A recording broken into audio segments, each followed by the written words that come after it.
Thanks for tuning in to your favorite content creator, UTV. To find out more, follow us on our social media platforms: YouTube UTV124, Facebook UTV124, Instagram UTV124, Twitch UTV124, TikTok UTV_124, and Flow TV channel 124. Remember, UTV, TV for you.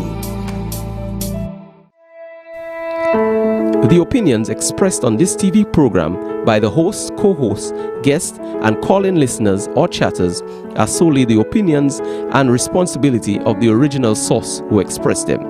They do not necessarily represent the opinions of UTV or its affiliates.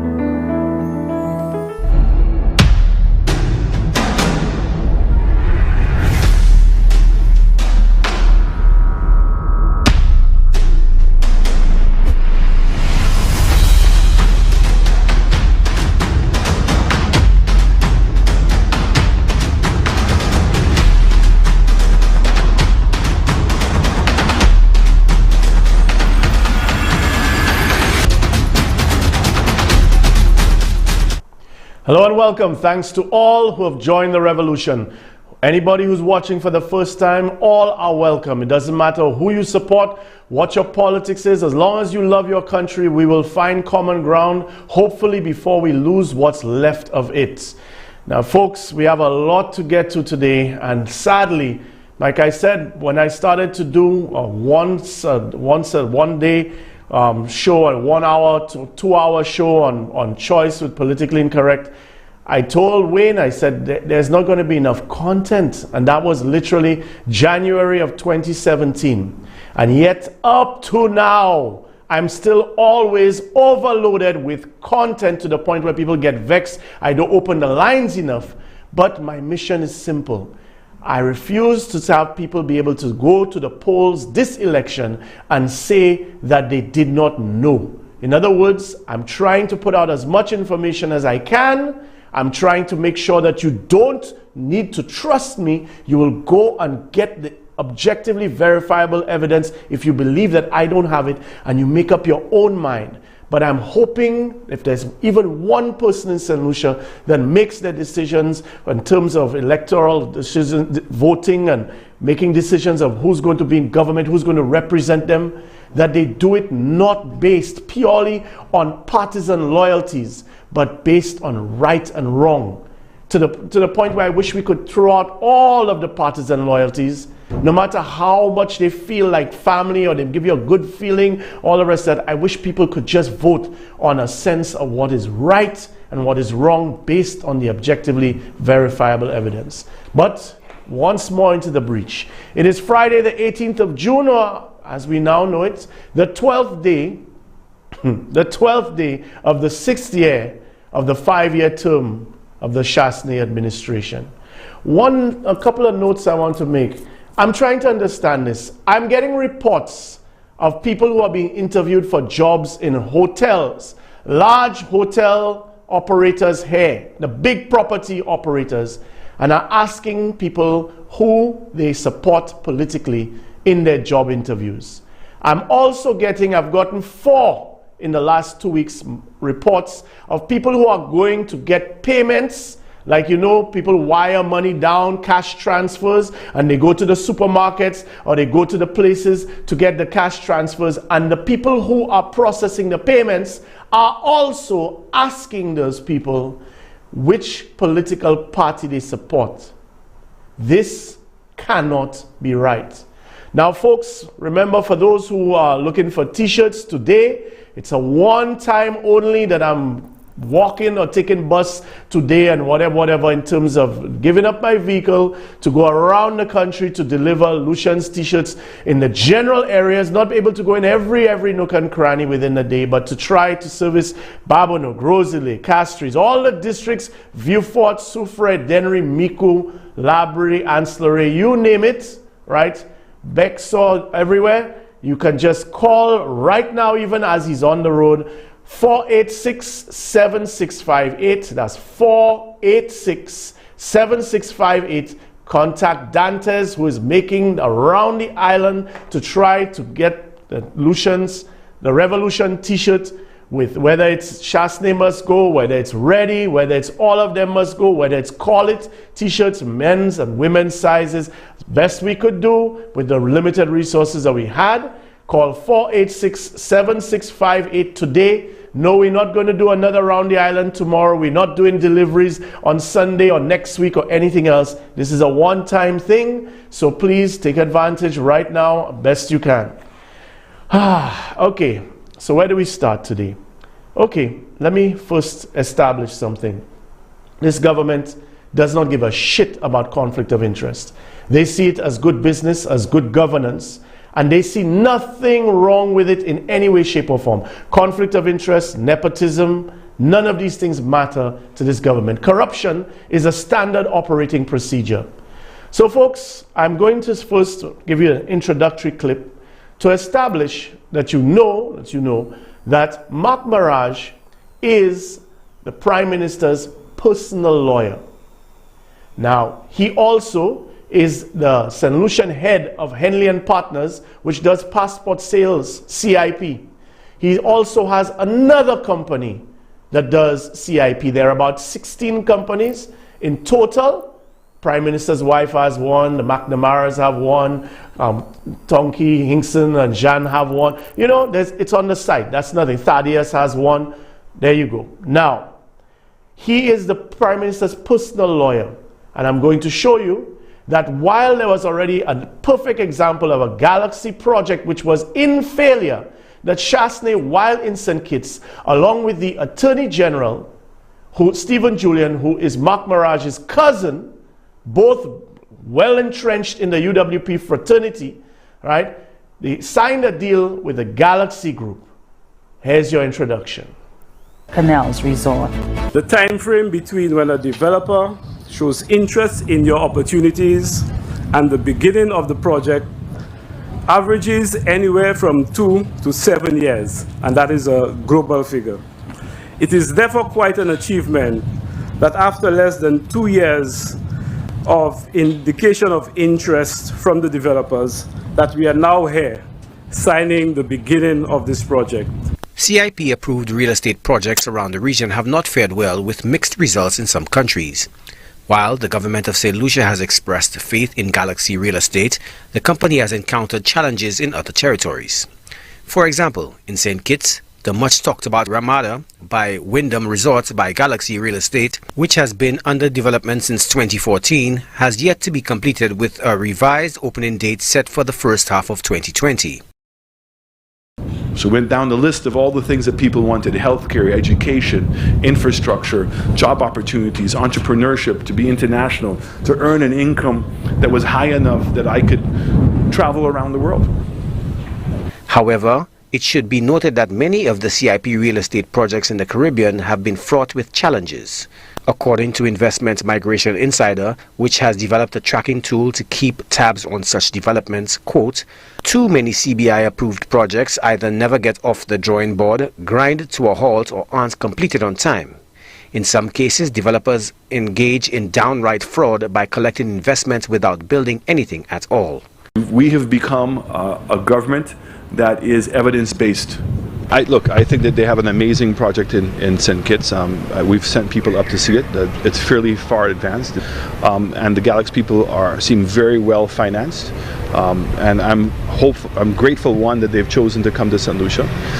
Two, I'm very grateful that they've been able to now step in to the project in Canals, and I'm looking forward to seeing that project start. Are you comfortable with the investment? I am. We're also in very advanced stages. The plans have now been submitted to the DCA, and they're currently conducting their EIA at the property that we know as Honeymoon Beach. That is being done by a group called Galaxy.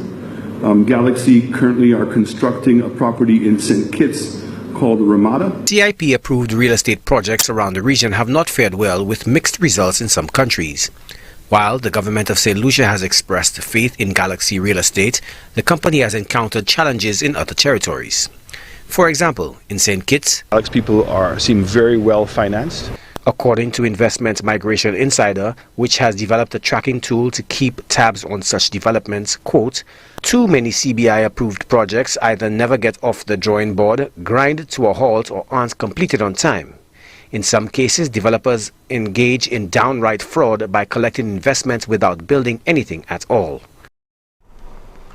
Now, folks, let me break it down as best I can. Mark Mirage is a bright lawyer who was brought in and part of the UWP. Many probably first would have seen him when there was the recount that between Emma Hippolyte and Spider Montoute for the Grosley seat, in which Emma won, I think, by either 5 or 7 votes by the time the recount was done. He was one of the frontline lawyers that sat there opposite for the UWP squad, and on the opposite end you had people like Hilford de Turville and so on, Peter Foster and so on. Now, Mark Mirage, Kenny Anthony's first wife, he's related to her, used to always be talking about Uncle Kenny, but has always been known to be a backstabber. Personally, I can tell you, I think Mark Mirage is a compulsive pathological liar who literally seems to need to backstab or betray or undercut whoever he's with, man, woman, child, really doesn't matter. I think it's kind to call him a sociopath, but that's neither here nor there, right? Because you have to be afraid because he's a lawyer. Big deal.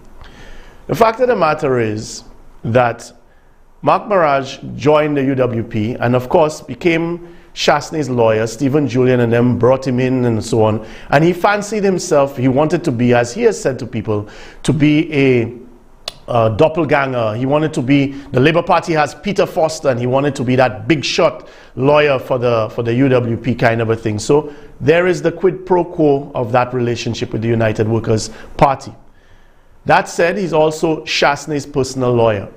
And you've seen, for those who don't remember, how the gentleman lost the man who came and had a condo in Marigot, built a house in Marigot, and had Raquel, the Prime Minister's wife, as his lawyer. Went into a deal with Chasney and them. They were helping to build Harbour Club. And this guy came down with his son. I think his son is still here. They built the dive shop. And that project, the guy pumped he was a multimillionaire. He pumped in his entire life savings, $80 million into the Harbour Club. And between Raquel as the guy's lawyer and Mark Mirage as Chasney's lawyer, when the guy started to run out of money, he entered into a deal which had him lose pretty much everything and had to accept, because he was in his late 70s going into 80s, a $5 million payoff, after $5 million EC payoff, after losing $80 million in that project, because they brought in a Jamaican partner to complete the Harbour Club. Right? And the terms, the deal, the guy basically ended up with nothing. His son got $200,000, the dive shop closed, and just another in a long list of people that got disenfranchised and shafted. In fairness to Raquel, she did warn him about the documents that he was signing, but that was all Mark Mirage, the Jamaicans, and the completion of Harbour Club. Now, right now, those who know the government, you know that there's legal affairs, there's the Ministry of Justice, and they have an entire office of paid persons to do legal drafting. Now, because you're a lawyer does not make you a legal drafter, as we have learned painfully, as Stephen Julian as Attorney General has failed miserably in drafting many of the laws that have come, and that is why they've been met with so much resistance, and you had statements by the Bar Association and so on with the COVID bill. All of that said, Mark Mirage has been conspicuous. For example, you've just seen that he's part of the whole Dahe Mall situation, sale, whatever you want to call that. I don't even know what to make of that in any realistic term that I can offer to you. You've seen that he's been involved in Galaxy. He also has gotten a huge amount of legal work. Also, he is the head of Henley and Partners. Henley and Partners, which has been linked to Christian Kalin and Alexander Nix of Cambridge Analytica fame, and also of the whole scandals that have come out with regards to citizenship by investment programs and their murkiness when it came to Christian Kalin and how it obtained with St. Kitts, how it obtained with Antigua and so on. And you've seen the documentaries, you've seen what's been on Al Jazeera and all of that. You can do a whole day show on this guy. But bottom line is he's the Prime Minister's personal lawyer, and as you saw, he was even in St. Kitts with a project which still hasn't been completed in St. Kitts, still not completed right now. From 2012 to now, still not completed. We're not talking about a hospital. We're not talking about St. Jude's. We're talking about a hotel that Galaxy Group was supposed to do. But yet, the Prime Minister, based on that, as you just heard, signed for them to do the Galaxy project at Canals, where the Chinese are coming in and they have the living quarters for them. Now, all of that said, many moons ago, Malcolm Augustine, another prominent lawyer, who's married to Chef Harry's niece, I think it is, right? He, who also was looked at as a prospective candidate for Mico North when they were trying to replace Gale, but that didn't go anywhere, right? Malcolm Augustine, my friend Malcolm, I consider, Jody Boodoo, who's over at Invest St. Lucia, and Mark Mirage went to the then Labour government around 2014, 2015, and they made a presentation talking about doing a dolphin park type development in Ajabet. Now, as Cabinet had to record it, the agreement was that after they made the presentation, that Cabinet would explore and have another meeting with them because the Cabinet felt that they did not have enough technical knowledge or depth of knowledge with regards to dolphinariums, what the environmental implications were, what the legal ramifications were, how it would affect all of these things, environmental impact assessment, and so on. They even went as far as commissioning Janine Compton Antoine to do an environmental impact assessment, that being the group that wanted to put forward this dolphin park thing, dolphinarium. That said, it was recorded as approval in principle, which is how it is captured. And I'll tell you, for example, I learned this in government. If you go to government and tell them to sponsor, government cannot sponsor anything. But the legal language that can be used is that government can make a contribution to something. So in the same token, the Cabinet captures saying that we have approval in principle, which says basically we agree to have another meeting. That's all that happened. Emma Hippolyte distinguished herself by saying that she was curious because she had some concerns because she knew of encumbrances when it came to that same land that these three gentlemen were talking about putting a dolphinarium on, which was why there was also the request for another meeting. Another reason for that, as well as the fact that nobody in the Cabinet of Ministers had any true knowledge about dolphinariums. Here's what happened. Emma Hippolyte went and did her research and reported back to Cabinet that there were concerns over the land, but these three guys never came back for any follow-up meeting, continued presentation, or talks. And that was it. Now, how can I confirm any of that? Well, you can listen to the Prime Minister yourself. So there was a proposal to have done a dolphin park at Anjabet, which was received approval already. So I think the question as to whether we're going to have a park in St. Lucia or not, that question was already answered. I know for many years, in fact, when I was in my private life, my father was part of a group to be able to bring a dolphin park here. And what they couldn't find was a location. I encouraged the developers when they told me that they were having the feasibility of doing the park at Anjabet would be difficult. To look at Pigeon Island, because Pigeon Island is a major asset that is grossly underutilized. The conversation surrounding the proposed dolphin park to be placed at Pigeon Island is ongoing. Prime Minister Alan Shastney has revealed that dialogue is continuing with the investor for the project. However, cooperation by the St. Lucia National Trust has not been very forthcoming. I had the opportunity of meeting with the dolphin park people while I was in Mexico. It's a project that still has not come to Cabinet. I'm hoping to be able to bring it to Cabinet very shortly. I've received the reports back from the National Trust. I'd say I'm a little bit disappointed. Now, the National Trust soundly rejected and let people like Osbert Dove know that they were not in favor of a dolphin park there. What struck people as odd was that the Prime Minister, who had been seen photographed, and I showed it on another station as in Choice, right, and others showed, and the minutes from the security guards show that Chasney actually went there, and the dolphin park people included mainly Butch Stewart, one of Butch Stewart's sons, and Chasney took it upon himself to drive his black vehicle, black pickup van there and bring them there to show them Pigeon Island. They then left off of the jetty at Pigeon Island by Jam de Bois. They went on a Sandal speedboat and went off to lunch at the hotel, and Chasney's driver took his van out, the black FAR-15 at the time.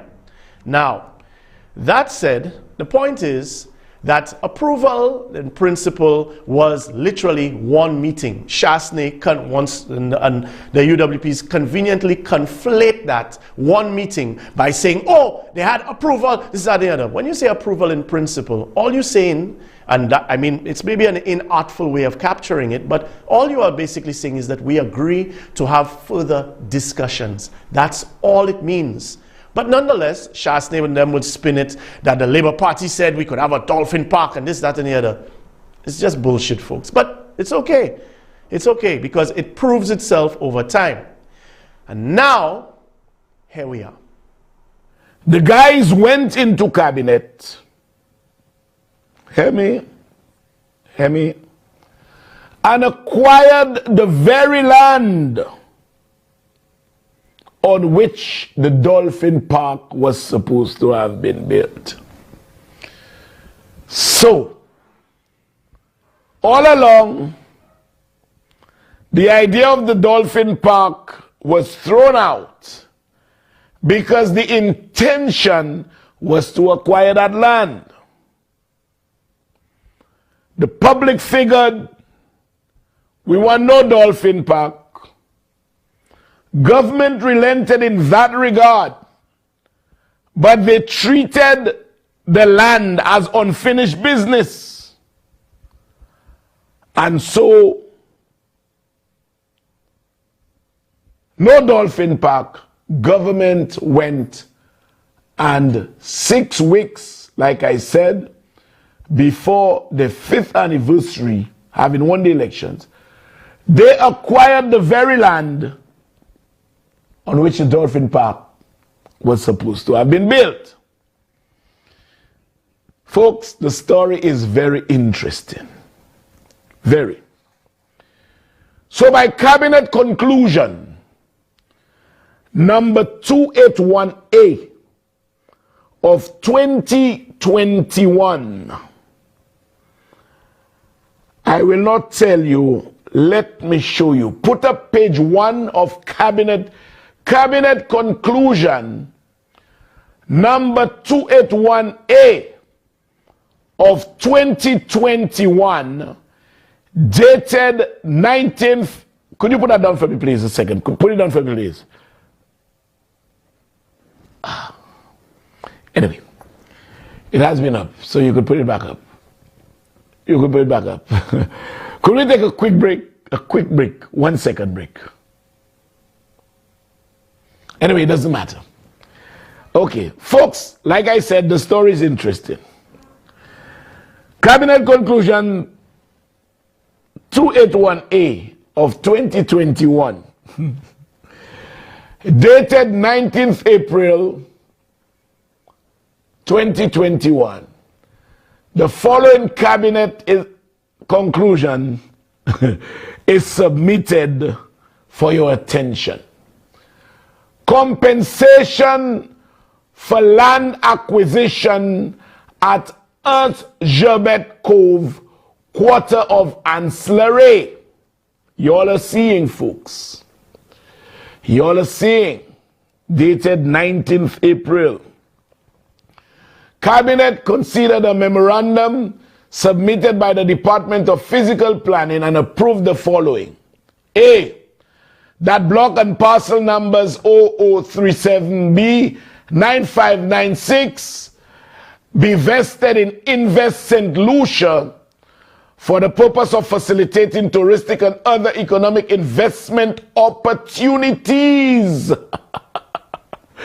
Investment opportunities. Cabinet agreed first priority be given to St. Lucia nationals. Paragraph 2. Compensation to Gold Sky Investment Inc. And I want you all to remember that name. I will show you all who owns that company in a while. Compensation to Gold Sky Inc. Investment Inc. in the sum of $9,400,000 Eastern Caribbean dollars. Y'all are hearing this? Y'all are hearing this? As full and final payment for the block and parcels 95 and 96 acquired to facilitate future touristic development.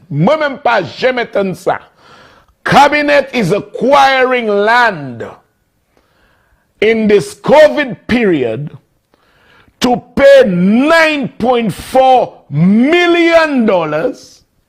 And you all will see how much land in a while. Hold on, you all are too fast. Acquire two parcels of land to facilitate future touristic development.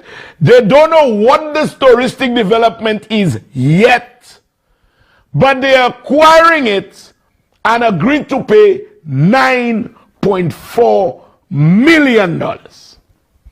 Give me page 2 of the conclusion, please. Give me page 2.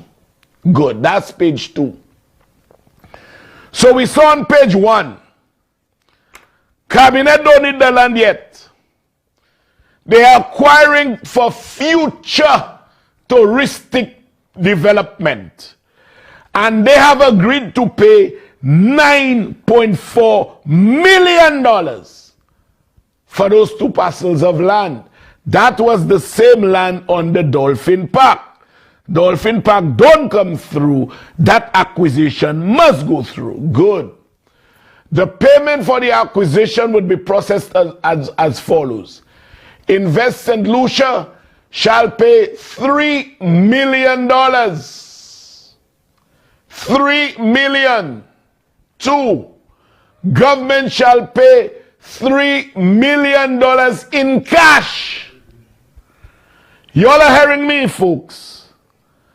Are y'all hearing me? Invest St. Lucia shall pay to Gold Sky Investment Inc.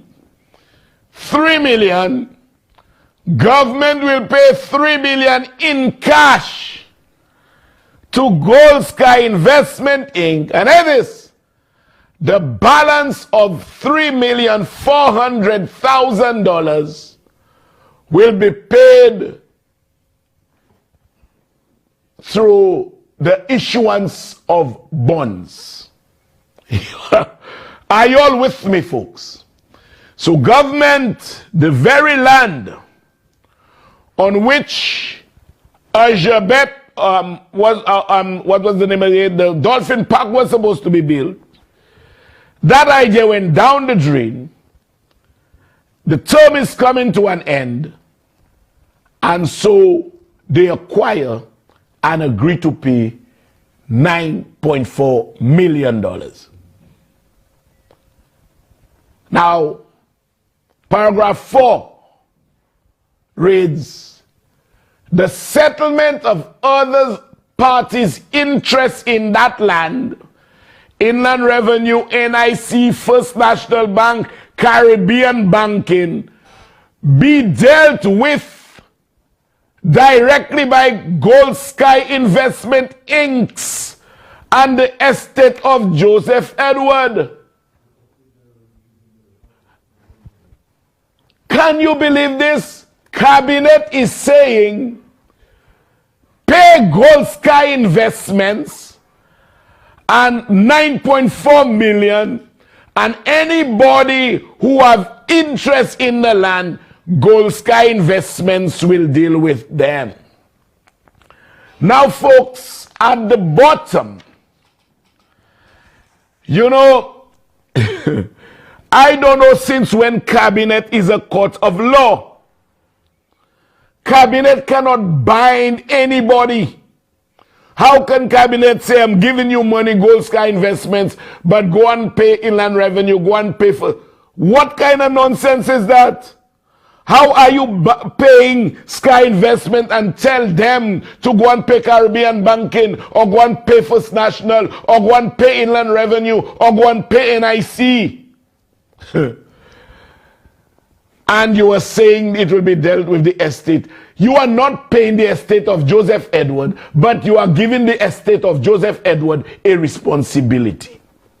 But folks, there is a note at the bottom of the cabinet conclusion. You will notice it says here, the Attorney General recused himself from deliberations on this issue, on this matter. The Attorney General left the room whilst cabinet was discussing this matter. And I will tell you why. Don't be too much in a hurry, folks. We just start our revelations. Don't be too much in a hurry. I will tell you why the AG was bound to leave the room. First of all, let us check the land registers for parcels 95 and 96 0037B to find out in whose name are those parcels registered. Because, folks, you cannot take land from registered in Richard Frederick name and pay Lydia Fisal. No. If Richard Frederick is dead, you pay his estate. Let me show you in whose names are those lands registered. Show them parcel 95. Good. Parcel 95, as you all could see in the top right corner, 077337B, parcel 95, it measures 1.92 hectares. And I'll tell you all what's the total amount of land in a bit for those two parcels. It shows, and this is a land register, folks, of today. This is a land register of today. The owner as of today, June 17th, 2021, is Edward Joseph, deceased Chef Harry. Yes. This land belongs to and has not been removed from the name of deceased Chef Harry. And as you can see there are about 4 cautions registered against this land, this first parcel. Can you give me the back of this land register for parcel 95? So in addition, right, look the back of parcel 95. In addition to all those cautions, folks, there are several institutions, NIC, Inland Revenue, First National Bank, Caribbean Banking, all of them have an interest in that land because apparently Chef was owing and he used that land as guarantee. Let's go to parcel 96. Parcel 96, folks, is the same thing. Edward Joseph, Chef Harry, deceased. Okay?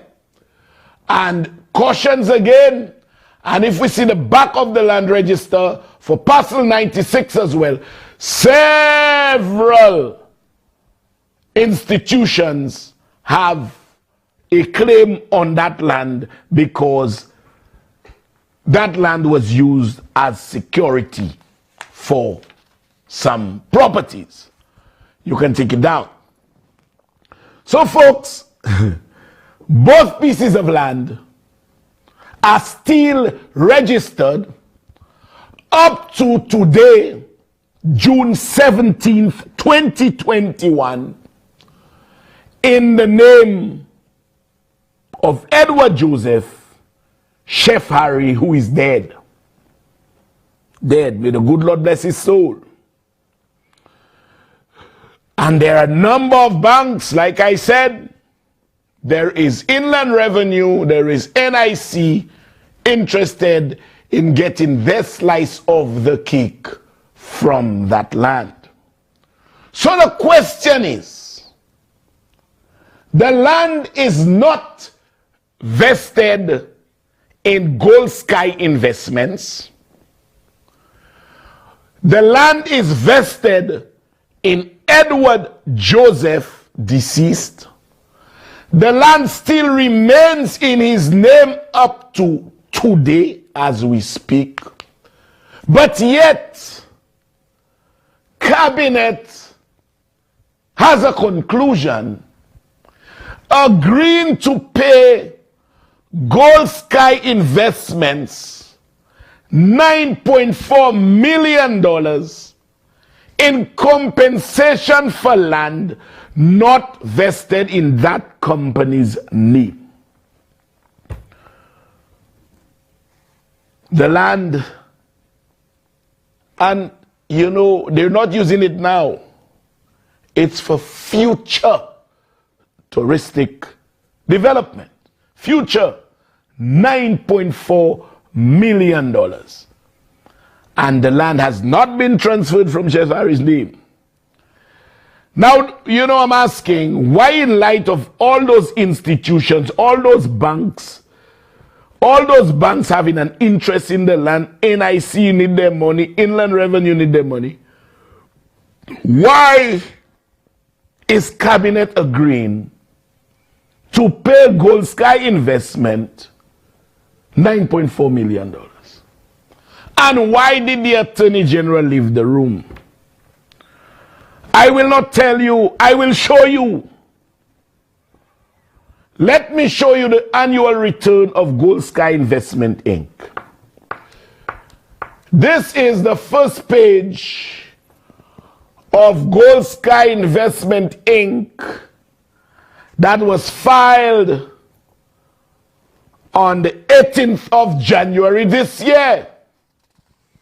Address of registered office, suite number 2, Rodney Bayside Building, Rodney Bay. Gold Sky Investments. Company number 2012C306. Now, I want you all to understand this. At the time of filing those returns, Gold Sky Investment had only one shareholder, and Gold Sky Investment at the time of filing those returns had only one director. Show me who was the director at that time, please. As you see here, the director of the company as of the date of the annual return, Mark D. Maraj. Mark D. Maraj, the sole director of the company Gold Sky Investments. Show them the sole shareholder at the date of the returns. Could you show me that, please? Good. List of persons holding shares in the company as of December 31st, 2020. Scroll up, please, or down, whichever. Good. Sole shareholder, Mark D. Maraj. Mark D. Maraj. So you all are seeing what's going on. You all are seeing what is going on. They cannot say, I see. Yes, it's the same Mac Mirage, the one that sues me for Shastney. Yes, yeah, the same one. And folks, a week after the conclusion, you can take it down, when Cabinet agreed to pay that company $9.4 million for land vested in deceased Chef Harry's name, directors of that company were added, shareholders were added. But I will say this, it is downright unlawful. It is illegal. It lacks any kind of justification, an iota of legal justification for the Cabinet of Ministers to agree to pay to anyone or to agree to pay to any company compensation for acquired property which is not registered in that individual or in that company's name. Are you all hearing me? It is not lawful. It is downright illegal for the Cabinet of Ministers to have agreed to compensate a company that was owned solely by Mac Mirage $9.4 million for property which they are compulsorily acquiring for futuristic purposes, when that property is not registered in that company's name. The property is registered in Chef Harry's name, deceased, up to today. And this is a downright illegality. Now the AG had to leave the room because he's cousin to Mac Mirage. He and Mac Mirage are cousins. Folks, I want to say this. I am calling on the government of this country. I am calling on the Prime Minister.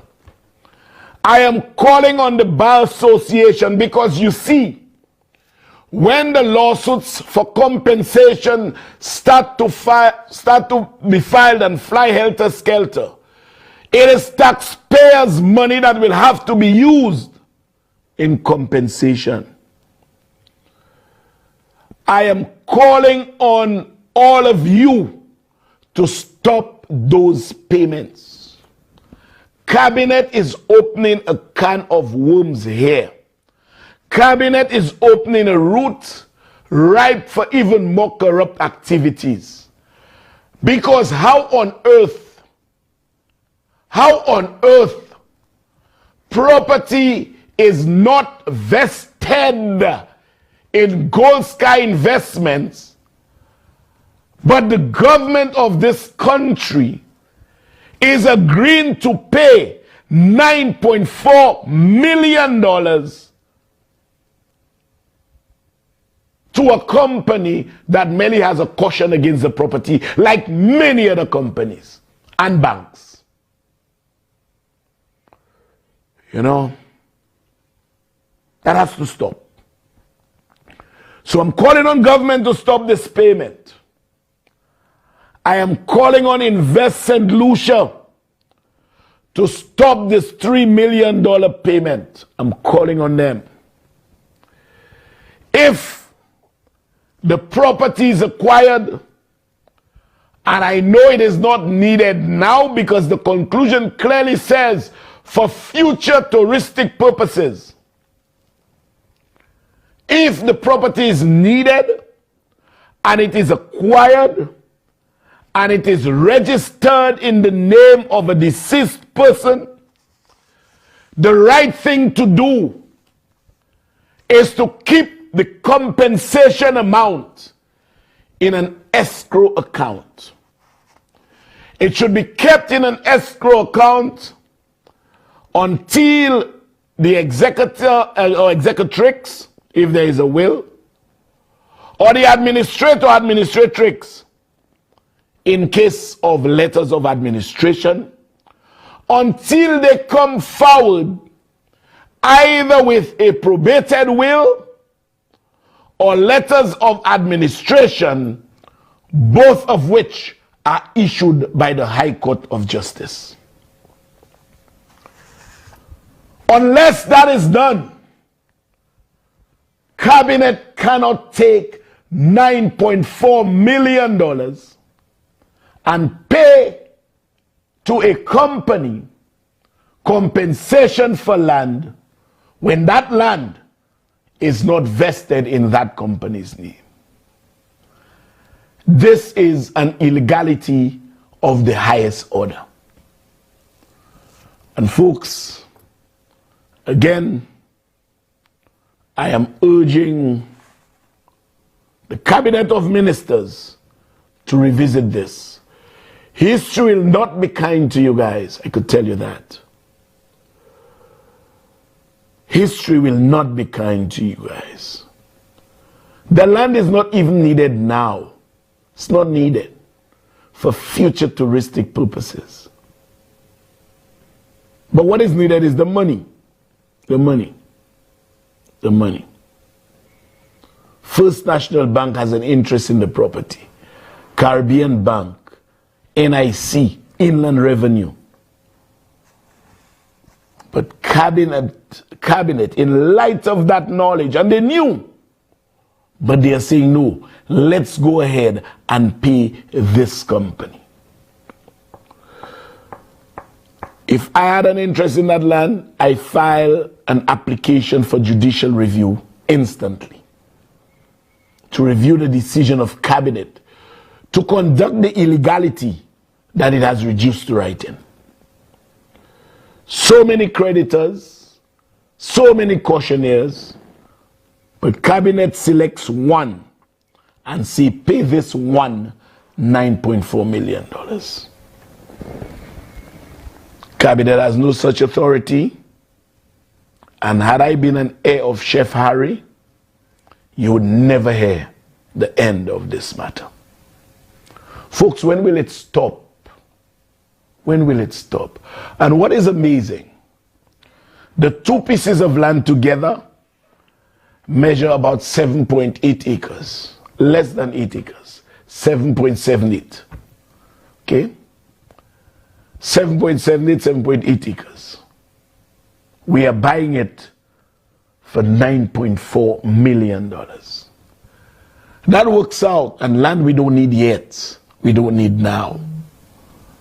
That works out to in excess of $1.2 million per acre. We give T.O. King land at $1 an acre. When it is ours, we give it away. $1 an acre. But now, we are acquiring at over $1.2 million an acre.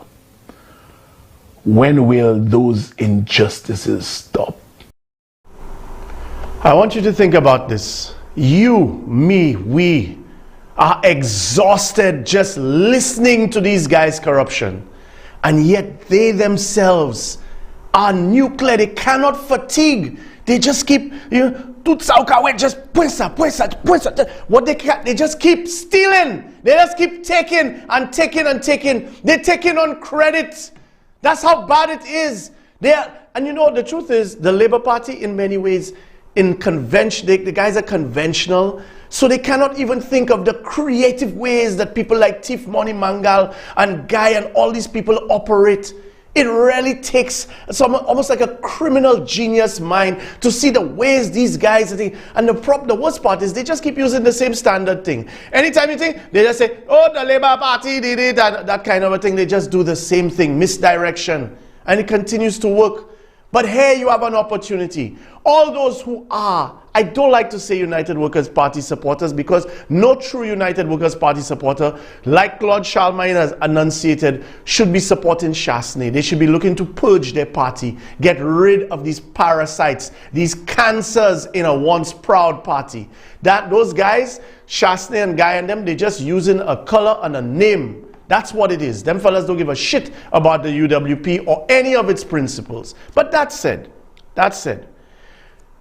first of all, folks, if you are indeed one of the supporters, you listen to Sky, you come on the timeline to criticize and throw mud at Christopher and all the rest of that, you hate Richard Frederick, no problem. Go to Pinkley. Any of y'all, go to Pinkley. The business community is supposed to know. Now imagine the business community, one of the nicknames for Pinkley is the snake. And yet still, I am asking you, go to Pinkley and ask him about Mark Mirage. Go to Jody and ask him about Mark Mirage. Right? Investigate what happened at Balambush. Right? And find out about Guy Joseph's involvement in that. Find out about Mark Mirage, the lawyer that was appointed. Find out about those millions. Find out about those things.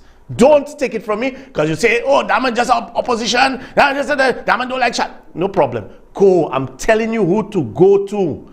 Go to the former partners of Amicus Legal and ask them what happened to them. And you will see a pattern like you never believe. But that's okay. Because the Prime Minister's hemorrhoid is already first up in the morning. Bofest man, get out there and say some shit. In 2013, the government of St. Lucia, and we know who was in office in 2013, Kenny Anthony and the SLP, of course his trusty deputy, Philip J.P. was right there in his coattails, acquired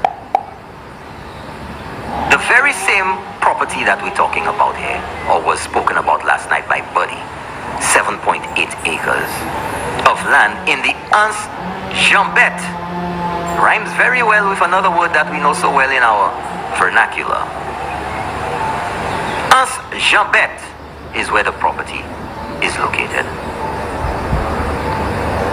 The property which was purchased by Gold Sky Investments, Mark Mirage, from none other than Edward Chef Harry Joseph. It's purchased by him. And the government of St. Lucia at the time, under Kenny Anthony and Philip J. Pierre, the St. Lucia Labour Party in 2013, wanted to acquire or acquired that land on behalf of the Crown, on behalf of St. Lucia. Here's the important words: for future touristic purposes. That's what it was purchased for. For, listen well, Dolphin Cove, to allow Dolphin Cove to set up a dolphin park down there in Anse Jambette. Remember that story, folks? Remember? The dolphin park in Pigeon Point was hot. Remember, I had a show as well when I gave all that information, that it was under the SLP that permission was given to Dolphin Cove to have a dolphin park down there in Anse Jambette. Remember that? Well, say, mem tesala, yote pon pou fè tout bagay la. But when they acquired the property back then, what was happening back there? Which people, which set of people, who and their friends, who and their hakalaks? I'm just asking a question, I don't know. Maybe somebody out there could tell me. Who and the hakalaks and the Freds and those who were drinking and their eyes were red used to go down there to Anse Jambette and have their highfalutin beach parties down there in Anse Jambette after it had been acquired by government. Huh? So it was the SLP government that acquired that property to facilitate Dolphin Cove setting up down there. You see how now you expose them fellas now? Because you're not doing enough background check and research to find it. So now you expose Kenny and them now, because they're the ones that acquired it. And all the shenanigans you want to claim whatever is simply a continuation now, just like when the Black Bay lands were purchased 6 days before elections in 2016. That subsequently you came out again and said, look, the government buy the land. There was an agreement, a contract signed already. And the government had no option but to continue and complete the deal that Kenny Anthony initiated and signed for. You see that? You see that? Look at the face, look at the vigor, the verve, the conviction. You see, they are copying American conservative radio, the same kind of mind-bending that has people storming the US Capitol. Just whip up their people with misinformation. And the easiest go-to is always, blame Kenny, Kenny.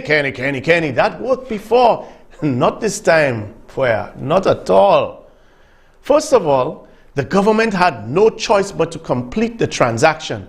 This is the same government that stopped the LED lighting project and then gave Pajo a letter. They stopped the Soufrière Square. They stopped the administrative building. They stopped, but they couldn't stop from acquiring the land for Mark Mirage. But even Norbert actually says it, and he always depalin when he's coming to do these lies. He drops the truth sometimes in the middle of it, and he doesn't realize. So he says the Labour Party was going to acquired,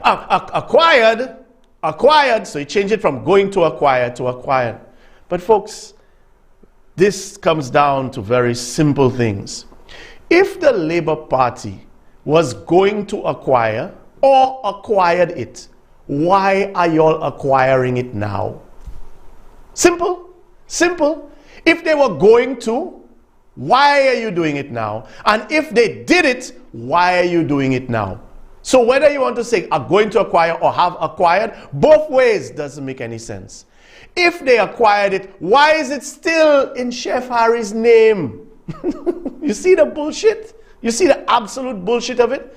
I do think, though, we need to have a discussion on the legacy of Shastney as a minister for tourism.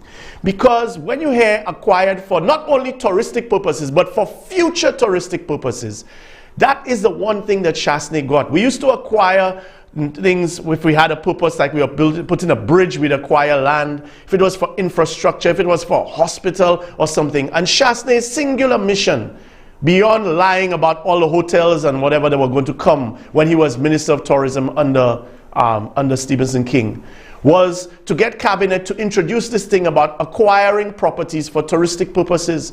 Now we're taking it so far that we're not even acquiring it for touristic purposes, we're acquiring for future touristic purposes.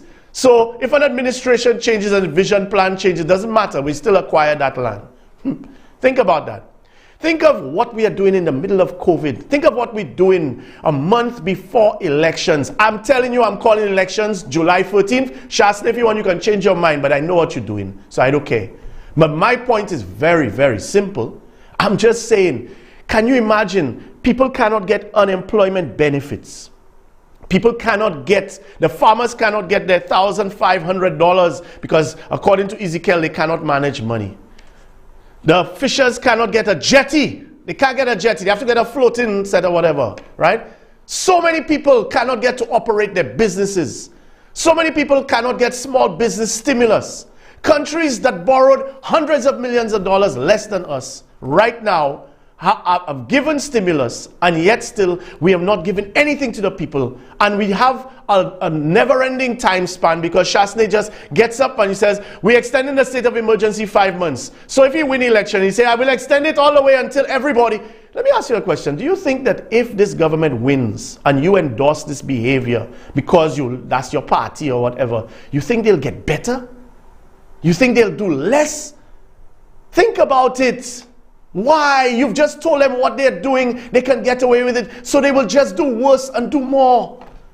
St. Lucia, the only way that you can continue with this government is if you do not love yourself as a human being. If you are a St. Lucian and you're not part of the FFF, then you cannot be.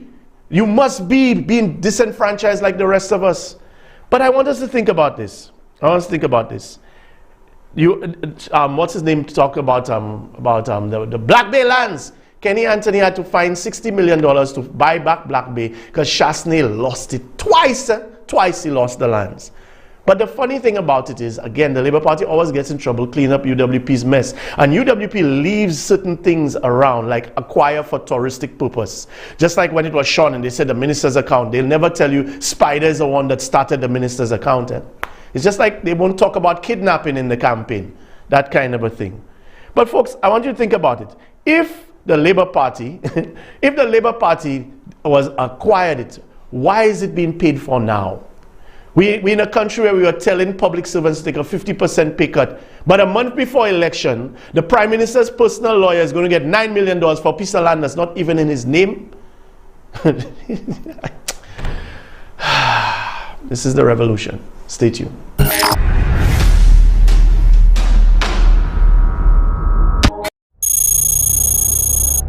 Hi, I'm Jim Joseph, President of the Bosiju Community Group. We believe St. Lucia can win the war against the coronavirus, and here's how. Every community in St. Lucia must mobilize, coordinate, monitor and support residents the way we would before, during and after a natural disaster. Identify volunteers in your community, assign them roles and deploy them. Ensure your elderly and vulnerable understand all protocols. Help relatives, shield them from unnecessary contact with others. Identify those recently unemployed and vulnerable neighbors living alone. Put systems in place to filter updates from official sources throughout your community. Promote the hotline number 311. If it takes a village to raise a child, then all of us can come together to defend the village against the coronavirus. Let's do it. Together let us win this war. St. Lucia be a soldier. Together we can beat this corona. Tell them that one I need. Don't you know your love is so divine? And I'm wanting you, girl. Missing you, wanting you, girl. Say don't you know your love is. I want some melody. And I'm wanting you, girl. Listen. Tell them that one I need. Cause since the camera got to the mentality, every time I make it, me and you holding on. Don't want that to come out with some sweet rosa. From me, can hold you like a teacher right for Brandon the younger. But take your time, second long because we are younger. I don't like back and I neither confusion. Rush into this thing, then things will be wrong still. Don't you know your love is so divine? And I'm wanting you, girl. Missing you, wanting you, girl.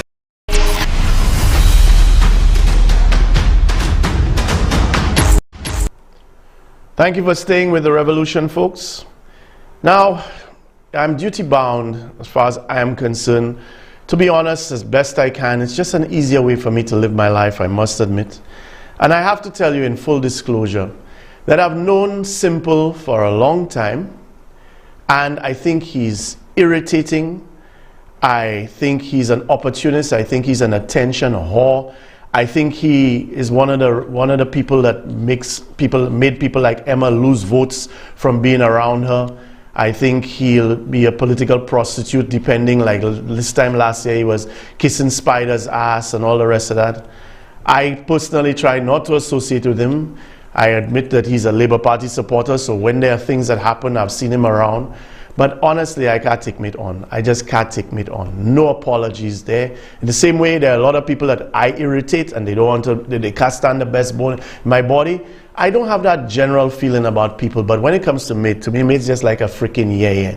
And the truth of the matter is, I mean, he can do his media stuff, and that's the point. He has the freedom to do that, freedom of association. Political parties have all types. There are people you like, people you don't like. There are people who think like you and have the one reason for supporting a party, and there are people who support a party for totally other reasons. But that's the beauty of civil liberties and democracy, or at least that's what it was. The ringing effect of Pan Sunday is being felt by one avid supporter of the St. Lucia Labour Party, Simon Simple Philip.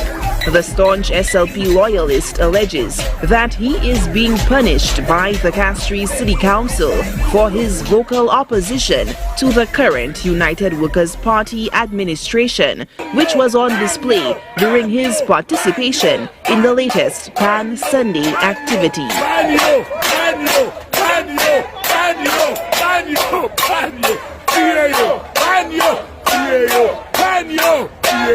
Over the past few weeks, supporters of the main opposition have been taking to the streets, banging cooking utensils in a rally cry for the Alan Shastney government to announce the date of the next election.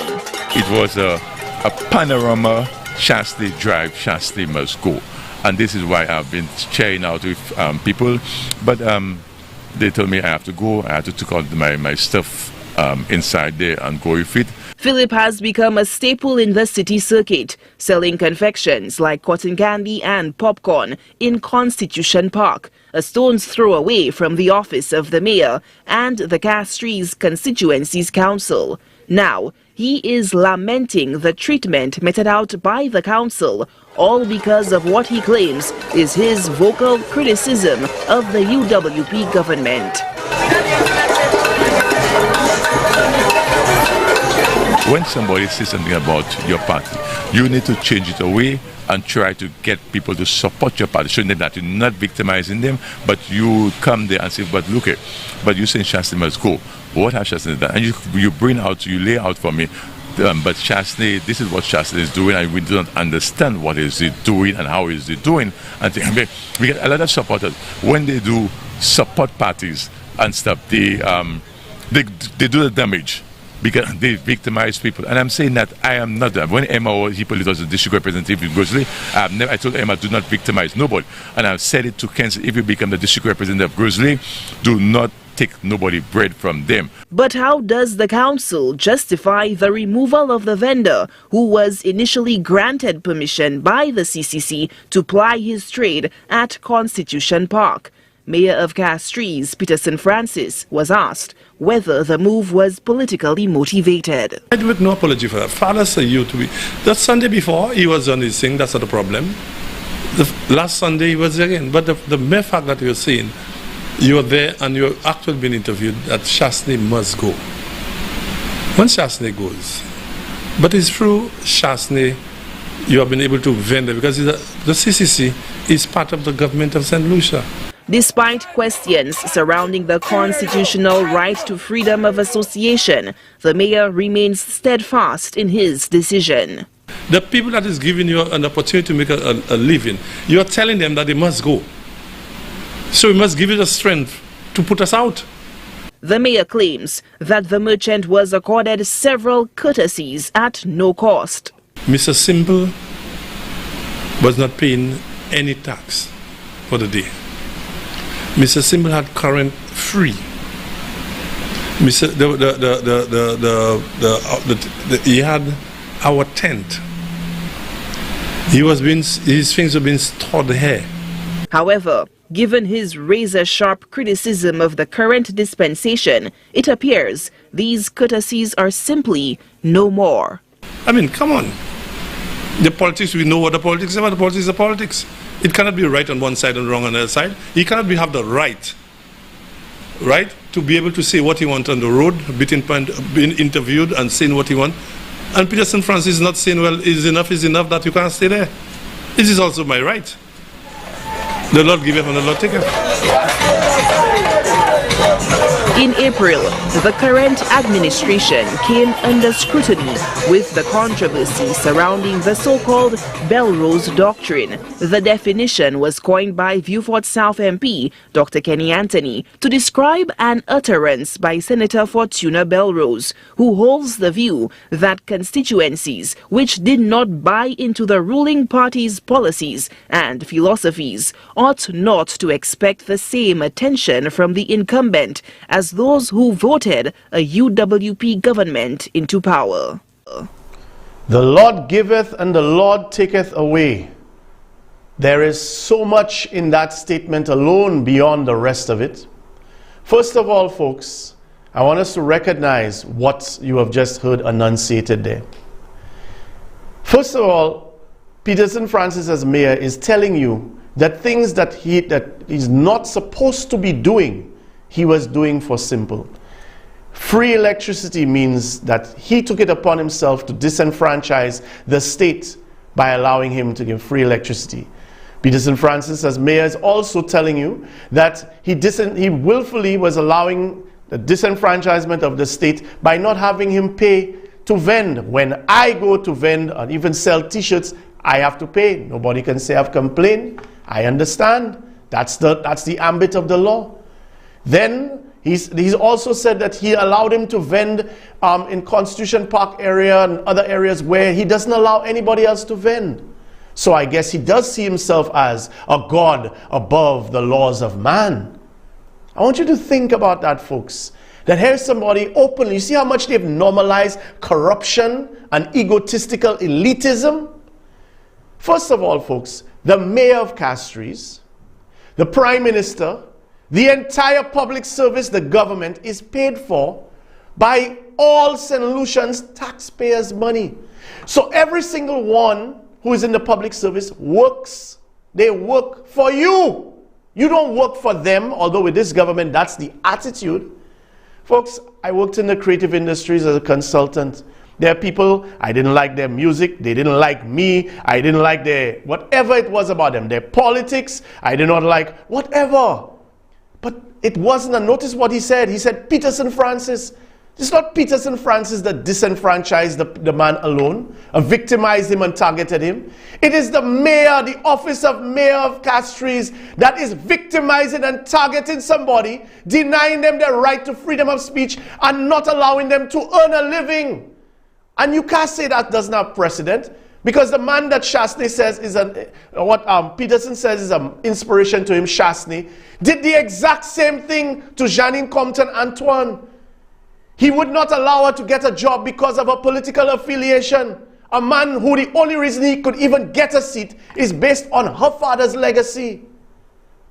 And we talk about democracy, and we talk about as if, we need to see people in Tiananmen Square and all kinds of stuff. What happens in Russia and who get poisoned and all the rest of that. Folks, we have a budding dictatorship. And look at the dicks there.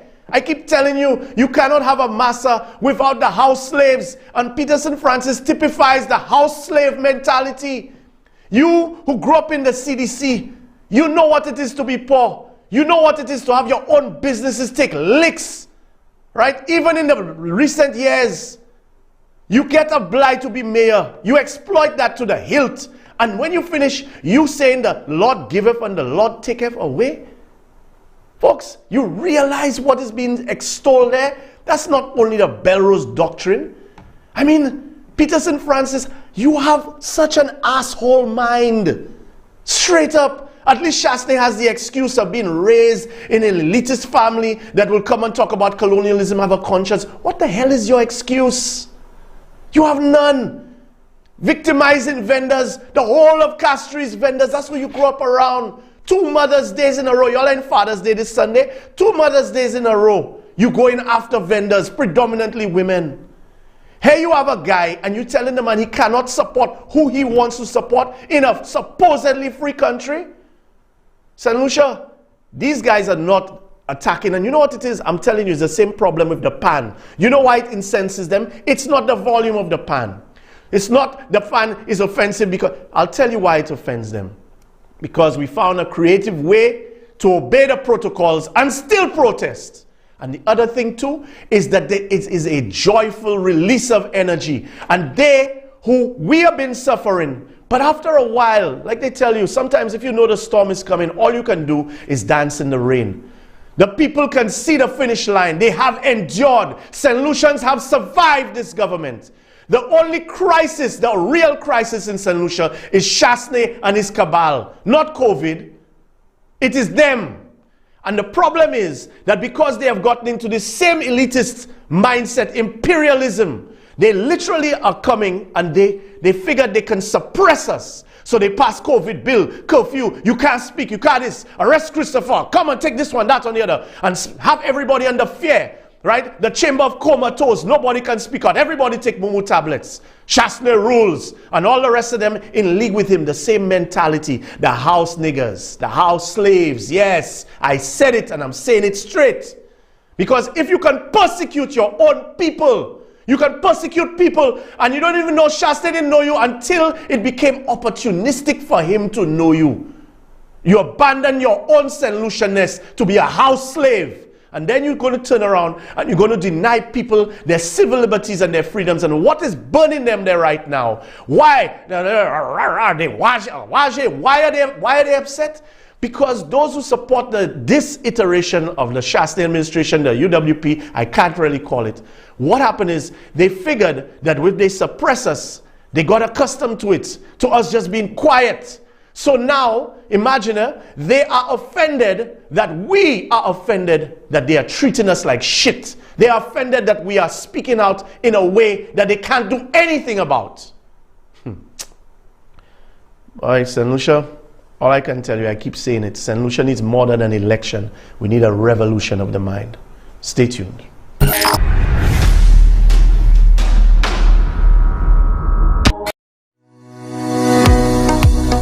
Protocols for international visitors while in St. Lucia. The following protocols are established to guide the stay of all guests while on island in order to mitigate any possible spread of infection. During the first 14 days, visitors are allowed to patronize approved beaches, restaurant, sea and land excursions, and sites and attractions. All visits are scheduled and pre-arranged by their respective accommodation providers. During this period, all visitors will be transported to and from the certified sites using only COVID-19 certified tourism transportation. After the first 14 days, if any visitor wishes to stay on island beyond the 14-day period, they must apply for and receive a health clearance certificate from the Ministry of Health. Visitors will be allowed to travel, be out in the wider public and patronize local businesses unsupervised once health clearance certificates have been received. During their entire stay, visitors must wear their mask whenever they are in public places and maintain the mandatory 6 feet distancing from others.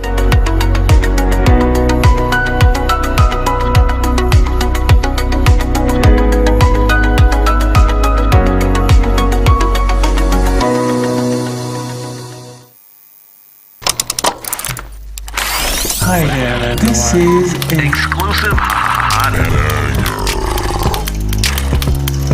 You're watching UTV TV for you.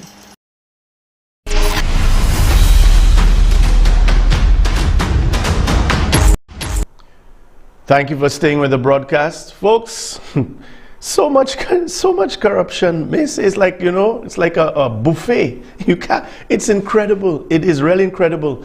It would appear that because, as we inch closer to elections, all of the volleys, all of the people are trying to extract at the same time. So everybody's going into the trough and plundering while people are suffering. And this government extols that. So that's the problem that you see on one hand. And if they win, then they figure, well, we'll be going to the IMF for structural adjustment or whatever, and they've already lined their pockets to the hilt so fine. But folks, in the anatomy of corruption, we have to play connect the dots again. So what does bananas to France bullshit have to do with Pachoa? How can they have anything in common? Well, watch and see. I thought I should say a few words on this claim by the United Workers' Party that they have found markets for bananas in France and possibly in other areas. We have made a commitment to the agricultural sector of St. Lucia. And specifically, we've been talking about bringing back banana production to at least 50 to 60,000 tons a year. Because everybody knows that agriculture, and particular bananas, have been the backbone of the rural areas of St. Lucia. With me today is the president of the Banana Cooperative for Martinique and Guadeloupe. And collectively, they are producing over 260,000 tons a year. depending on weather conditions, and that they're exporting this product under their own brand to France, and will be also exporting to the rest of Europe. And because of St. Lucia's designation as an ACP country, there lies a tremendous opportunity for synergy. We have been in discussions with Eric, who is here with me today, who's the president of the cooperative, in talking about how we can forge a relationship to the mutual benefit of his cooperative and taking advantage of his expertise for many years. So Eric, it's very nice to have you here today. Thank you. And maybe you can explain to the viewers a little bit about your cooperative and how it works, and how long you've been in existence. Well, our cooperative exists since many years, and we have an organization which belongs to the producers of Guadeloupe and Martinique. Agriculture Minister Ezekiel Joseph says he met with Winfresh representatives this week following a successful meeting with banana officials in France, and the result of the talks is a date for the first shipment of St. Lucian bananas to Martinique. Based on the first order of business, as far as making this a reality, the company is requesting from us, starting from January, 3,000 boxes a week. Joseph says Winfresh officials are confident that local farmers can meet the quota requested by the French. You placed your X for progress. We have increased banana production. Moun ki ay plante pli fig parce que Ezekiel et Chasne di yo kay vowe fig France. Moi vle tout fama mene fig yo devant office Ezekiel et Chasne. The whole aspect of farmers complaining, not being able to market their fruit. We exported 1,000 tons less. So koyo jwen pli fig la. We exported 1,000 tons of bananas less. So tell them to go and pay the farmers, because farmer plante pli fig parce que yo di yo kay voye fig France. Why is the arrangement, and I want to make, why is the arrangement for a contract for marketing is not the responsibility of government? The arrangement for marketing is between the NFTO and Winfresh. It's not our responsibility. Now he's telling farmers they cannot plant bananas to reach standard. That is horse manure. Now we are seeing farmers are complaining. Now I ask the question: who are these farmers? Are they certified farmers? And if they are certified farmers, why is it that Winfresh cannot get the 15,000 boxes a week? And if they are not certified farmers, the responsibility is for them to get certified, not for the government to certify them. You can try and fool a farmer that he cannot grow a banana. We've been growing bananas for over 40 years or 50 years. All it is, when the standard change, you meet the standard. So when you sell that to a person, you're deceiving the person, you're dishonest. La la la, I can hear you, la la la la, la la la, I don't want to hear la la. They have that responsibility to prepare the plot. Such markets never existed. Today it pains me to watch the harvest being fed to the pigs or to left to rot along roadsides. Exploitation of the highest order. When will they level with the farmers? Tell the farmers the truth. The longest rope has an end. That is what he said. And Alan Shastney, I'm telling you, you caused it. I'm so committed to agriculture that I'm willing to put my own... That surprises me, huh? I want the people of Miko South, I want people in St. Lucia, all throughout St. Lucia, to know I am committed to agriculture, green apple, golden apples. This has never happened before. Today the sweat of our poor people must be permitted to go down the drain. They have labored in vain. Kidikosa, koinge election. Nou kay komanse van fig by France ek Matnek. Lege election, I kwene se fama. I believe elections are near, and they are trying to get one or two things to say they have done this and done that, since they have been failures all along. Now, anybody that understood anything about France would know that the 5th district of France, Martinique, French Guiana, and Guadeloupe, that's Europe. When you go to Martinique, you go to Europe. And you would have to get bananas through to the actual government of France and the European Union and all of that bureaucracy. So it was pie in the sky, but that's what they do close to elections. They come with something there, another carrot to dangle, that type of a thing. But note well, the interview that took place at Michael Chasney's house, and the person, Eric, that stays there for how many years already we have the association, that guy was one of Chasney's family over in Martinique. Now, for those who don't know, the elite families of St. Lucia know all of the elite family members of Trinidad, all of the elite families in Jamaica, all of the elite families in St. Vincent, Dominica, and so on. If you take the time and ask in nice ways, you will find out. And that is why they're able to pass business and protect generational wealth. That's for another show. But the question is, how does that tie in to Pajoa? In March of 2019, a piece of correspondence surfaced purporting to be a 2018 letter from the St. Lucia Ministry of Economic Development, Housing, Urban Renewal, Transport and Civil Aviation to an unknown financier, claiming that the government had agreed to a contract with a local company to execute 2 projects worth over 160 million EC dollars, or about 62 million US. The content of the letter was supposed to reassure possible lenders that the company in question had the backing of the state in its quest to secure funds for those projects. This disclosure by local talk show host Richard Frederick set off a firestorm of speculation centered around the policy head of that ministry and purported signatory of that letter, Minister Guy Joseph. Now, here's where I break character a little and bring a first-person perspective. In 2019, I was working in the St. Lucian press, and shortly after Frederick's bombshell disclosure, I attempted to verify the authenticity of the leaked document with several authorities, starting with the Prime Minister. I didn't see anybody authorize anything. I do know that we have a company out of the UK that's going to be doing the LED lights with us, which will include cameras. And I do know that the Taiwanese are the ones funding the St. Jude's program. I also questioned Minister Joseph himself, whose name and signature appears on the letter. My queries were met with stonewalling. What are you talking about? Sir, I'm just asking whether or not you have a letter, or you issued a letter, or there was a letter issued from your desk. My ministry issues several letters for several things. So as to what you're talking about, I cannot be specific on anything that you are raising a question. Do you recall? Let me be very clear with you.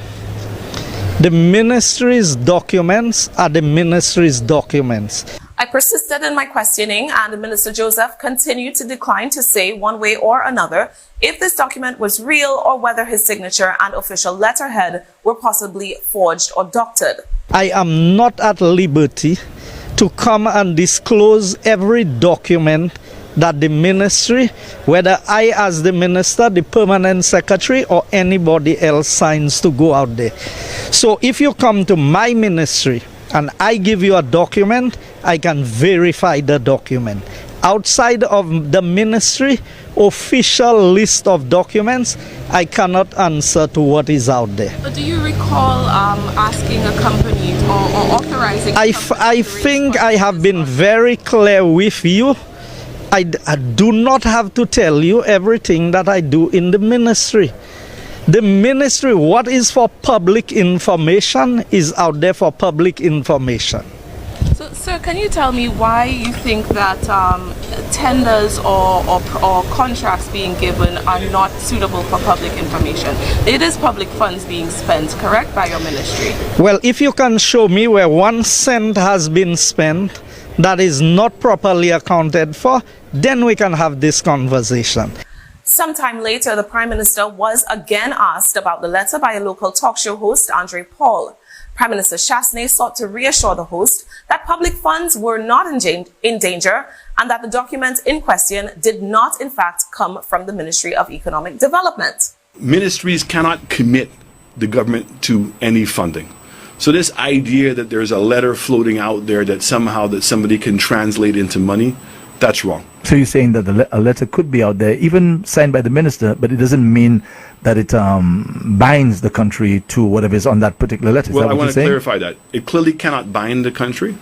When I spoke to the minister, he's indicated that there is no letter that he has in his office with his signature that pertains to that. Subsequently, it was announced that the LED street lighting project had commenced and work on the new building for the St. Jude Hospital went on, seemingly without the involvement of Pajos Limited. The matter soon faded into the local news cycle until last week. Once again, talk show host Richard Frederick, who was once a cabinet colleague of Guy Joseph and Alan Chasney, published documents on his program, one of which purported to be correspondence from a Trinidadian bank indicating its willingness to provide financing to Pajo Limited for an LED street lighting project, once suitable terms and conditions could be negotiated. The date on that document is February 18th, 2020. We have reached out to the bank in question to confirm whether they did in fact issue this newest document. If they respond in the affirmative, we are wondering, if, as Prime Minister Chasney said back in 2019, that the projects were proceeding without the involvement of Pajos Limited, why was a bank agreeing months after the fact to enter into negotiations to fund this project through Pajos Limited? We called Maximilius Johannes, Pajos managing director, to find out. Mr. Simon, as I said to you, I'm not going to comment on any of it. I don't think it's the time now for me to comment on anything. So, at this point, as I said to you, I'm not going to comment on anything. Meanwhile, this is how Minister Joseph is responding to the most recent revelations last week. I've never heard more foolishness in my life. That is what the Labour Party has. That's what they are. A letter that says if you do projects, you will get paid. A letter that says if you are engaged and you meet the requirements. Do they understand what investment is and getting investors into St. Lucia? So, to say that there's a letter and that letter isn't... Now, I have said I cannot account for letters that circulate on social media. I can account for letters that are written and in the files of government. However, back in 2019, when I asked to peruse the correspondence contained in his ministry files, he declined to allow me to do so. You want to come to the ministry and look through the files and see all the letters that are written for everything? That would be great. Can I do that? No, you cannot do that. In December of 2020, Minister Joseph, while engaging off-mic banter from an opposition parliamentarian, seemed to directly contradict the assertion of Prime Minister Chasney in 2019 that the original letter at the heart of this controversy did not come from Joseph's ministry. Mr. Speaker, I am going to say again, I signed for Joe a letter, but I didn't sign for a vehicle that was belonging to the state. Honorable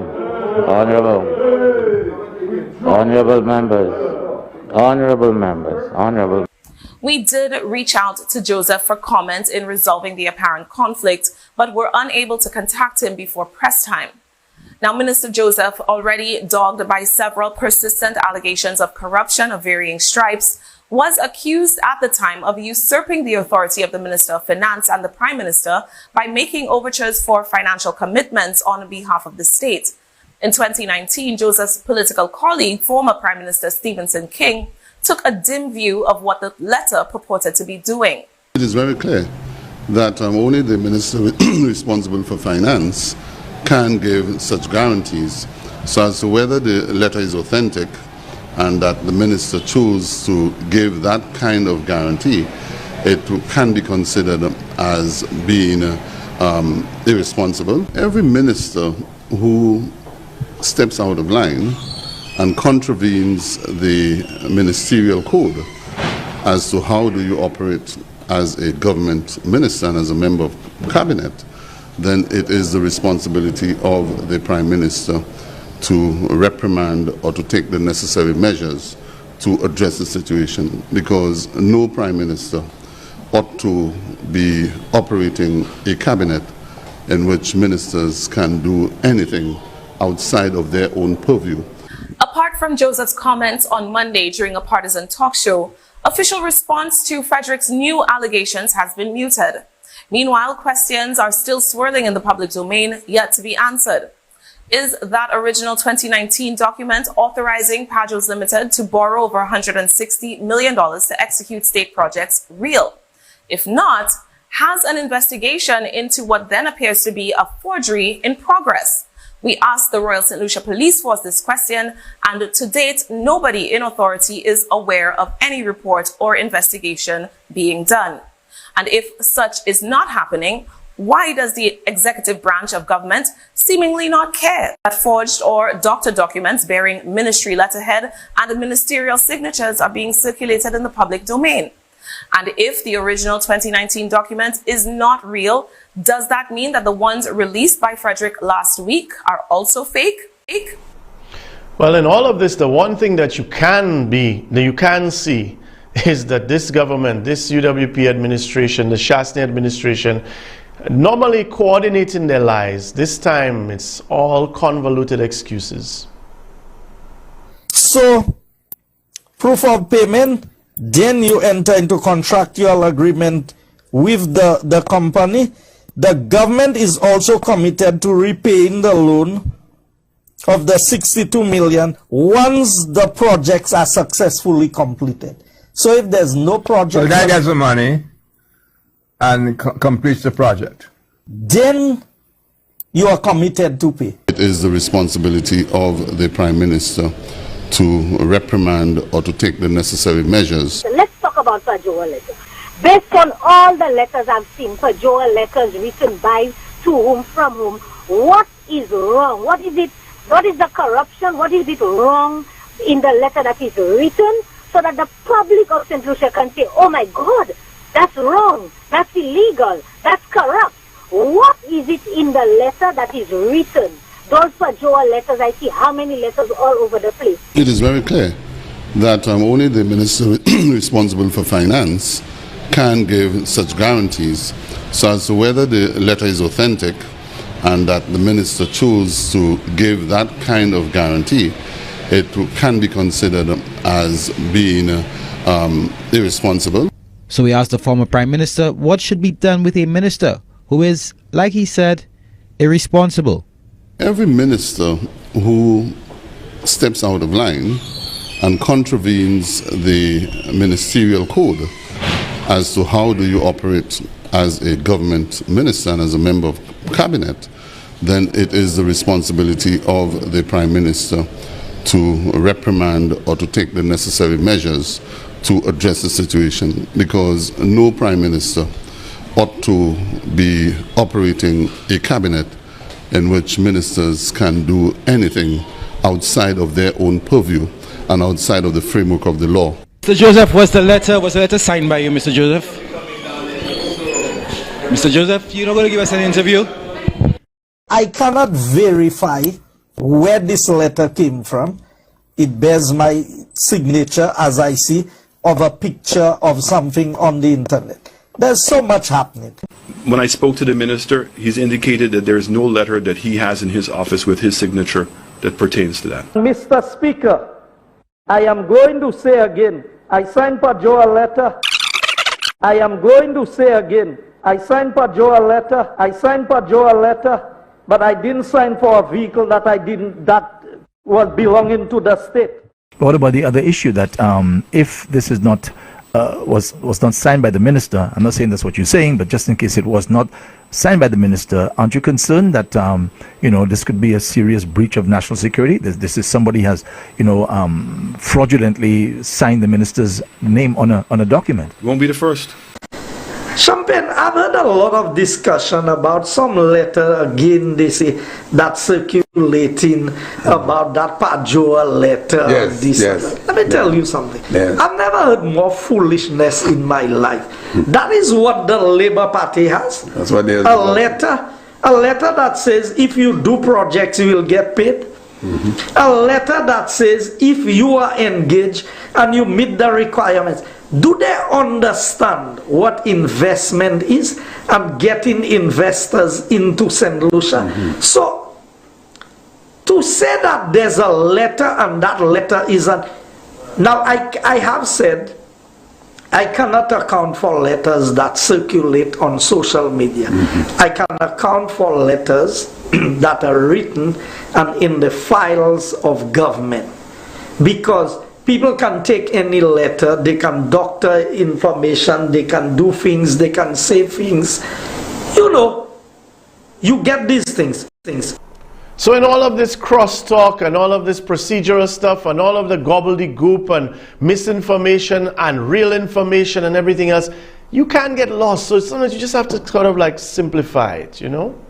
Let me understand this. A minister denies the circulation of a letter in his name guaranteeing a loan. He then denies ever signing it.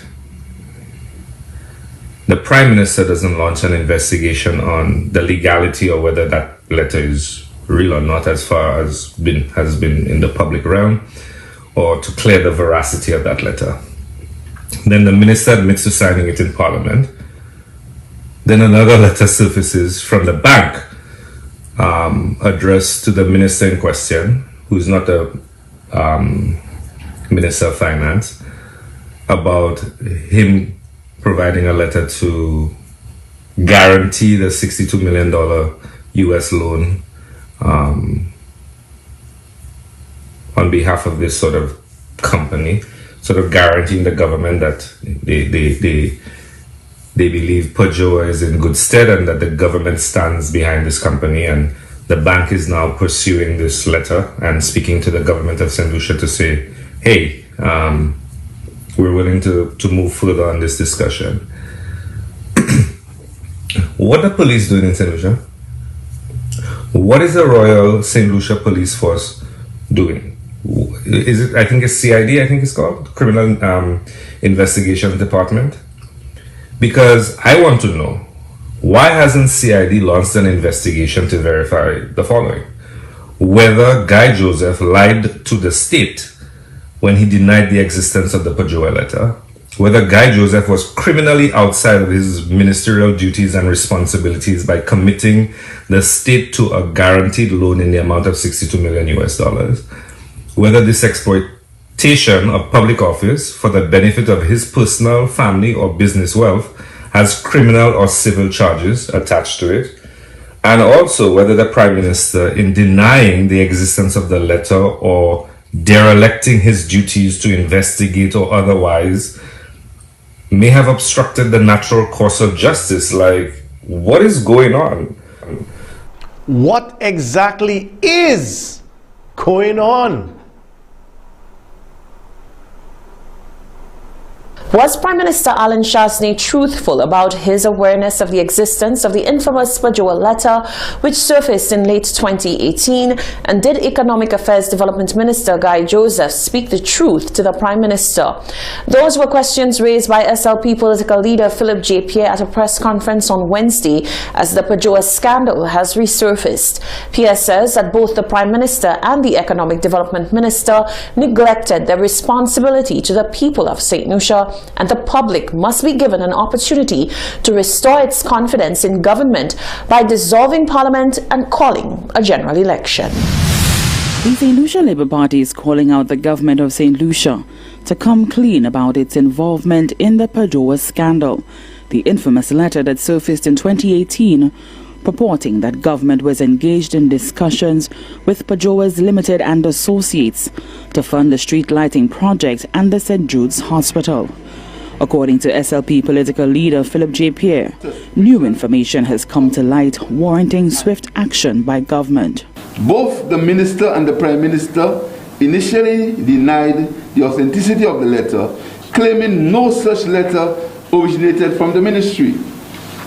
Since their public denials, a letter has surfaced in the public domain revealing that one bank has responded to the minister identifying Pajoa as its client and its willingness and ability to provide $168 million to undertake the works.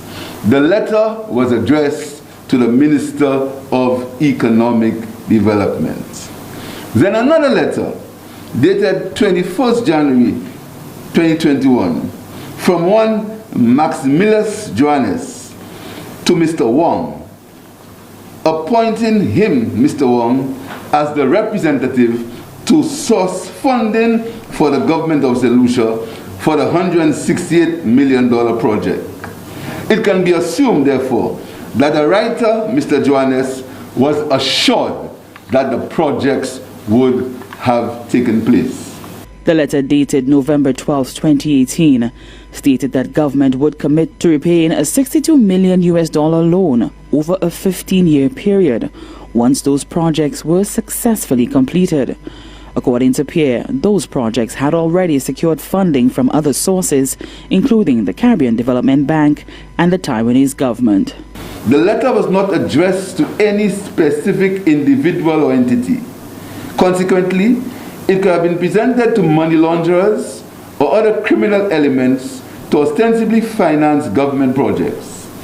It is such loose financial arrangements that have led to the imposition of more stringent financial regulations by the US and other global interests, and the blacklisting of countries that further threatens the operations and viability of small businesses in St. Lucia. The Economic Development Minister has neither confirmed nor denied the signature belonging to him. However, he insisted that responsibility does not lie with him to account for letters within the public arena. For the Hot 7 News, Nisha Charles reporting. Thank you, Nisha. Former Independent Senator Everestus Jamari says it is alarming that the importance of the Pajoa letter matter is lost on many citizens. The matter has resurfaced after dominating the news cycle back in 2019, with the opposition calling for the firing or resignation of Guy Joseph at several press conferences back then. Jamari has steadily maintained that the November 2018 comfort letter to Pajoa Limited, allegedly signed by the Economic Development Minister, represents a gross violation of ministerial conduct. The letter offers a commitment by the government of St. Lucia to repaying a loan of US $62 million or EC $167.4 million at 3.5% over a 15-year period for the LED street lighting project, which was already financed by the Caribbean Development Bank, and the St. Jude Hospital project. Prime Minister Alan Chasney, for his part, told the press back in 2019 that he had neither seen the letter nor did he give authorization for what it purportedly contains. It appears to me the significance of this letter seems to be lost on some people, and perhaps the best way of explaining the full magnitude of the danger that the country has been faced with because of that letter is to do it by way of example. So I'll give an example of how dangerous that letter is and how damaging it can be to the reputation of St. Lucia. Imagine if Pajoa Limited were to go out there and secure the funding from someone who was looking for an opportunity to launder money. So he gets the agreement, the launderer said, okay, fine, the person who wishes to launder the money has agreed to give Pajoa the money to finance the project. Pajoa Limited comes back to the minister and says, I've got the funding, I can do the project. You know what's been happening in the past, there's a direct award. So he gets the project, he can carry it out because he has financing to do the project. The project is perhaps likely going to get completed, and the government of St. Lucia would pay Pajoa Limited for work done. On the face of it, it looks quite legitimate. But what has happened there?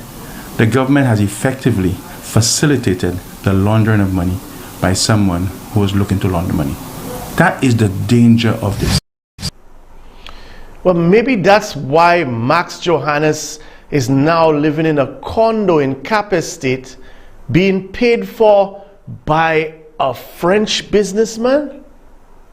Anyway, the bigger question for today, at least right now and today, is why isn't the Prime Minister freaking out that one of his ministers is trying to borrow $167,400,000 above and putting it on the state's head in this particular manner, totally outside of the realm of the ambit of his operations?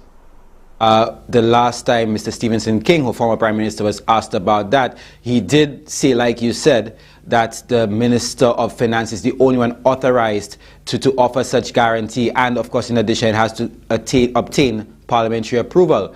What should be done to Mr. Guy Joseph? He should be fired right away. He should be fired. But it is highly unlikely that the Prime Minister will fire Guy Joseph. But he should be fired, dismissed forthwith from the cabinet as a minister. Carlton Augustine on the Peugeot scandal. Dr. Carlton Augustine is one of St. Lucia's more reputable economists with decades of local, regional and international experience. For 13 years, he served as senior economist with the Eastern Caribbean Central Bank. Prior to that, he was the ECCB's desk economist to St. Lucia. Before that, an economics lecturer at the SALCC. Dr. Augustine holds a PhD in economics from the University of Delaware, a master's from the University of the West Indies, and taught at least 3 prominent U.S. universities, including Howard, where he spent over a decade. And from his wealth of experience, Carlton Augustine affirms that there are many things wrong with the Peugeot letter. Number 1, it is a clear violation of the Finance Administration Act, which mandates that only the Minister of Finance is authorized to give such a guarantee. Number 2, there must be parliamentary approval. And number 3, should the transaction had been executed, the near 170 million EC dollars or USD 62 million would be added to St. Lucia's debt data. What that means is if Peugeot gets the money and they default on the loan, the government of St. Lucia will ultimately be responsible for repaying that debt. So it will be added on to our debt stock under the heading of contingent liability. So it has a number of serious implications. Now, when the first in the series of letters surfaced in 2019, the original Peugeot letter, the Prime Minister, when questioned outside the House of Parliament, told the media that funding for the street lighting project and St. Jude reconstruction were already secured. Yet, the original letter signed by Economic Development Minister Guy Joseph stated that the government would be entering a contractual arrangement with Peugeot Limited for those same projects.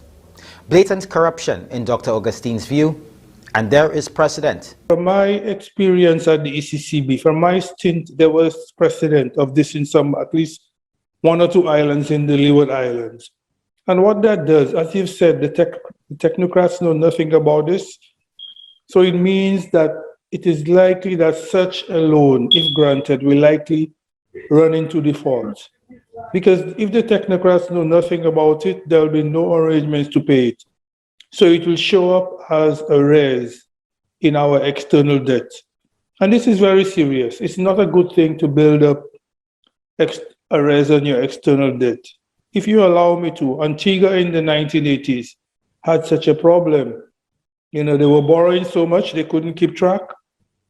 They run up significant arrears, and Antigua is still paying the price. Almost 35 years later, Antigua continues to pay for such transgressions, as Dr. Augustine puts it.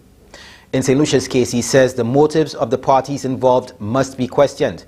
The fact that the minister should not have done it, and the disparity between the 62 million US dollar value, as stated in the Peugeot letter, and the original value of the CDB-funded Lucilec executed street lighting project proposal negotiated in 2016 but cancelled by the Shastney administration, 11 million US dollars.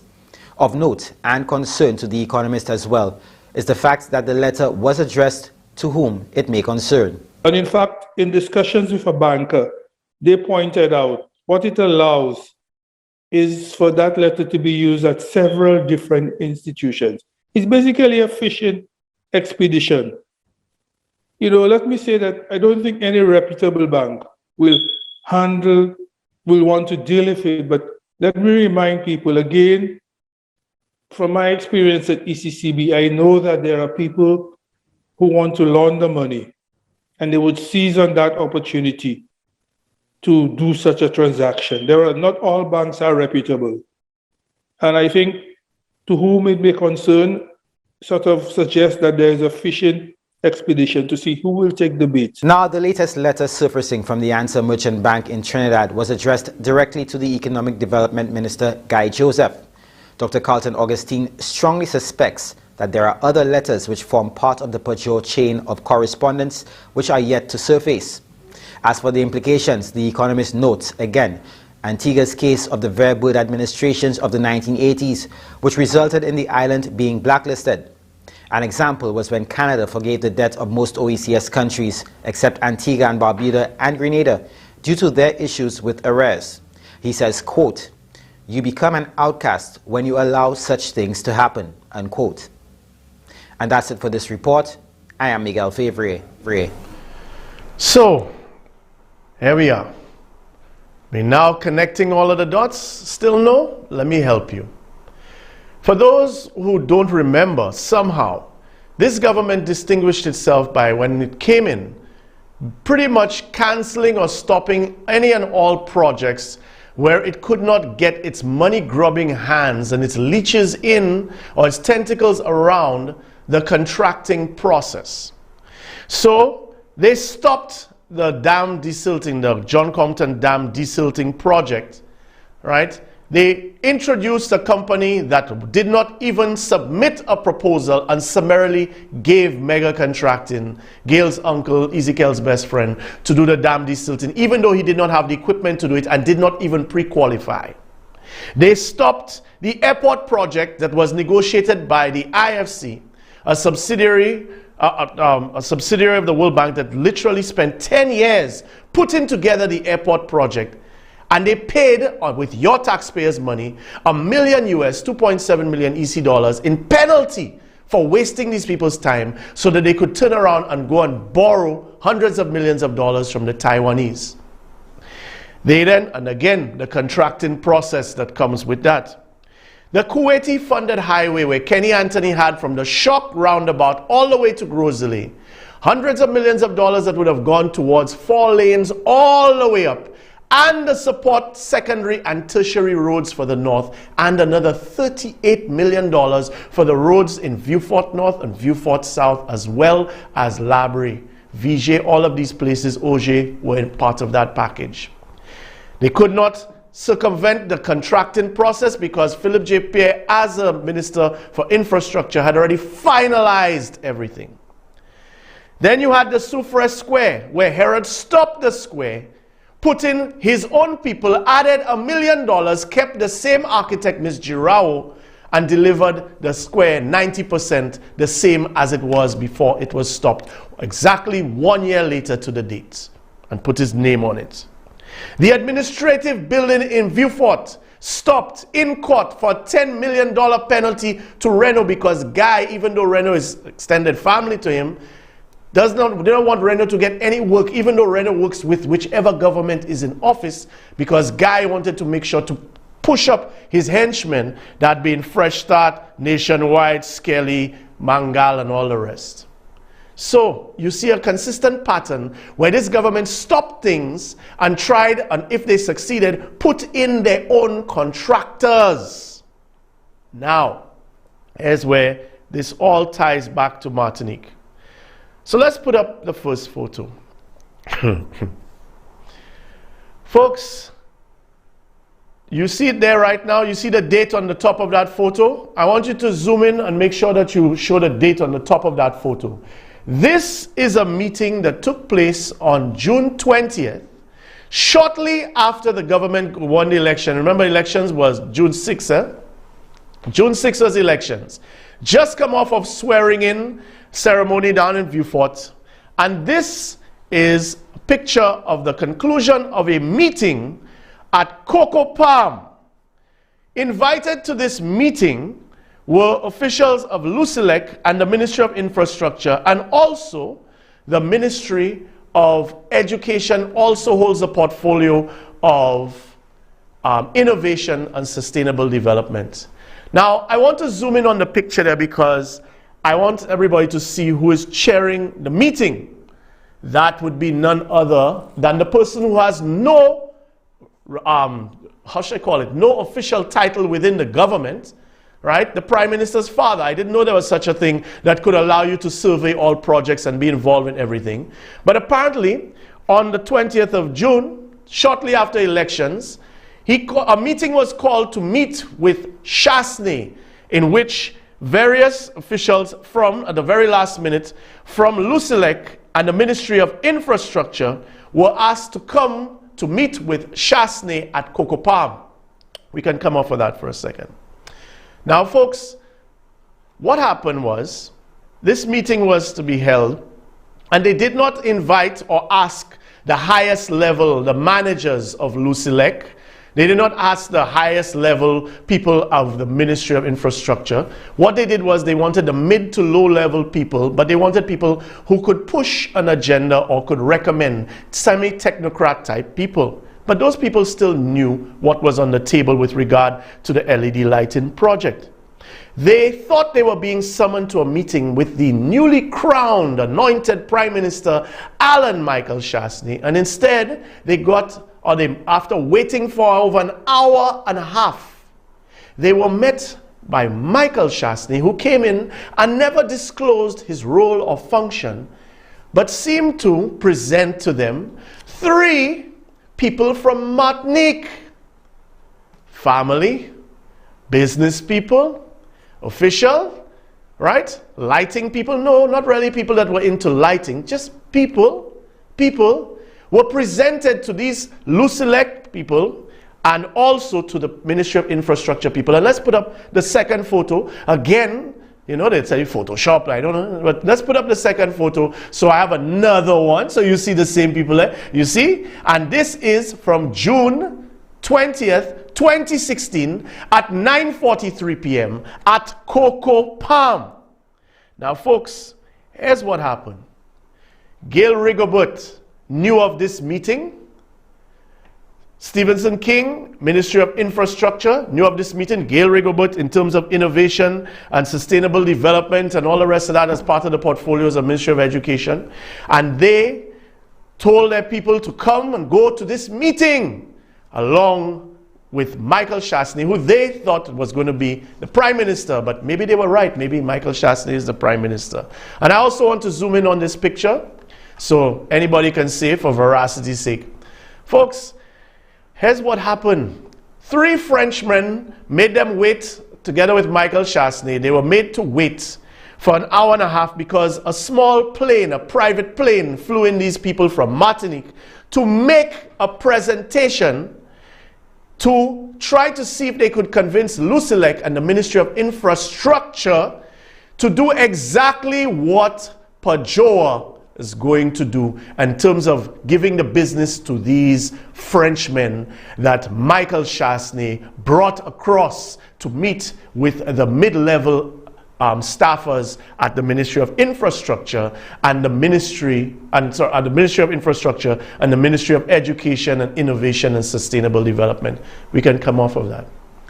So folks, if you believe that Alan Shastney doesn't know, or the Cabinet of Ministers doesn't know, like I myself would have believed that Guy Joseph just doing his thing roughshod, here's what happened.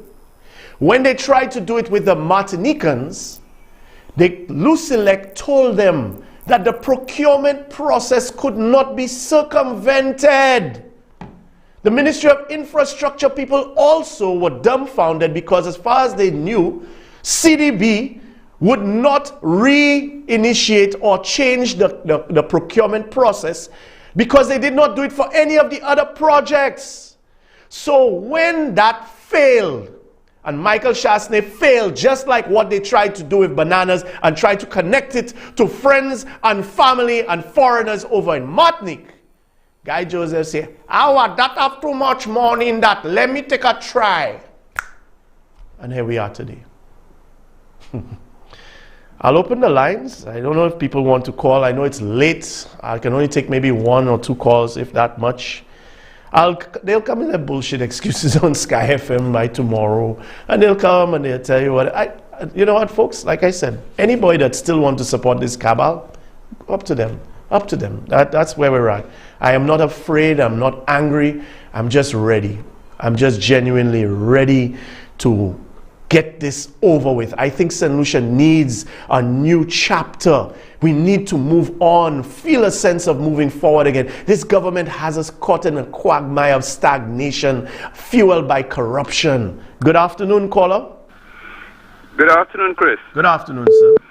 Chris, you mentioned earlier, or you asked the question earlier, why isn't the Prime Minister freaking out on this PAJOA and Gold Sky investment, thing? Chris, here's another question. Or here are some other questions for you. Why isn't the Chamber of Commerce freaking out? Thank you. Why aren't the majority of our lawyers freaking out? Why aren't the banks freaking out? Did I mention the Chamber of Commerce? Yes, Chamber of Commerce. Because, Chris, all of those bodies have a substantial stake in whether our country is stable or unstable. True. Based on everything that's happening under this government, it's like 2006 to 2011 on steroids. Remember when the SLP government came in 2011? That SLP had to stop the massive hemorrhaging, the massive bleeding that was happening under the United Workers' Party government. Cleaning up their mess. Exactly. Now, here's a possible reason why the banks are not screaming, why the Chamber of Commerce is not screaming, why the majority of our lawyers are not screaming. Chris, the lawyers, especially the Bar Association, you know what the Bar Association does? Periodically, it sends out this missive to all its members saying, here are the fees. Here are the fees that we're going to charge for this service, that service, all of the services that lawyers provide. So most lawyers do not go outside of that remit. I mean, some of them do. But the vast majority, and if things become bad, in terms of, business is no longer as it used to be, what they do is, in terms of making up, they just increase the cost of their services. The same with the Chamber of Commerce, especially our supermarkets. Have you noticed, Chris, over the past few years, how the cost of supermarket goods have skyrocketed, gone through the roof? And also during COVID. And my question is, how do you continue to draw blood from a stone St. Lucians don't have, but you all just keep taking and taking, and Peter keeps paying for Paul? Exactly.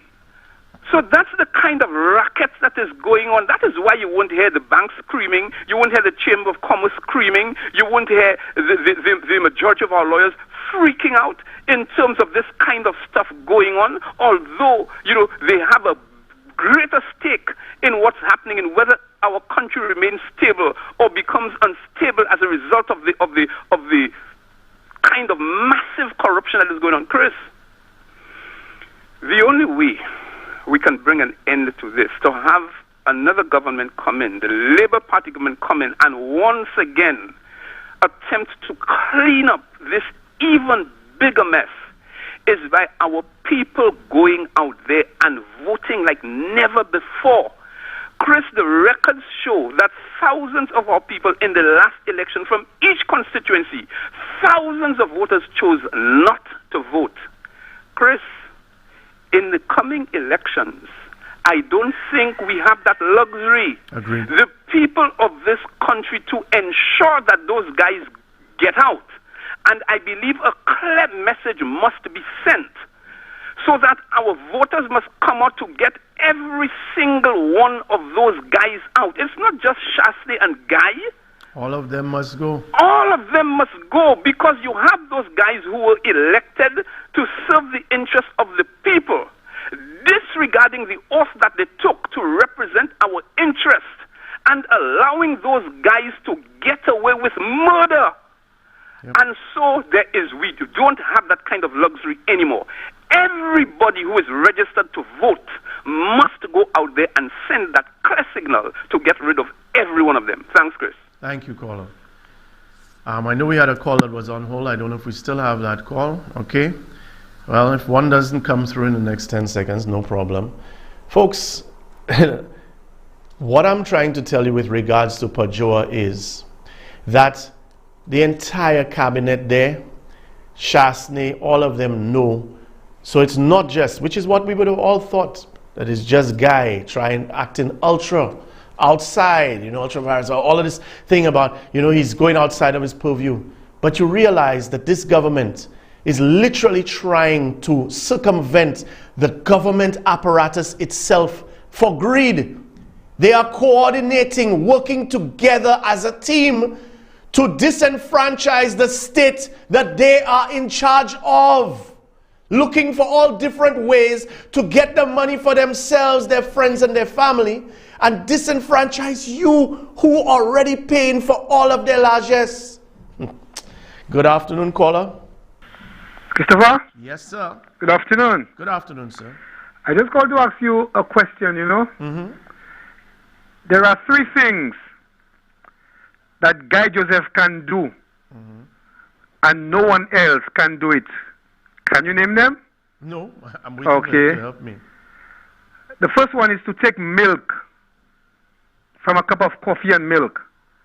In other words, if you make a cup of tea, coffee and milk, you can take the milk and leave the coffee there.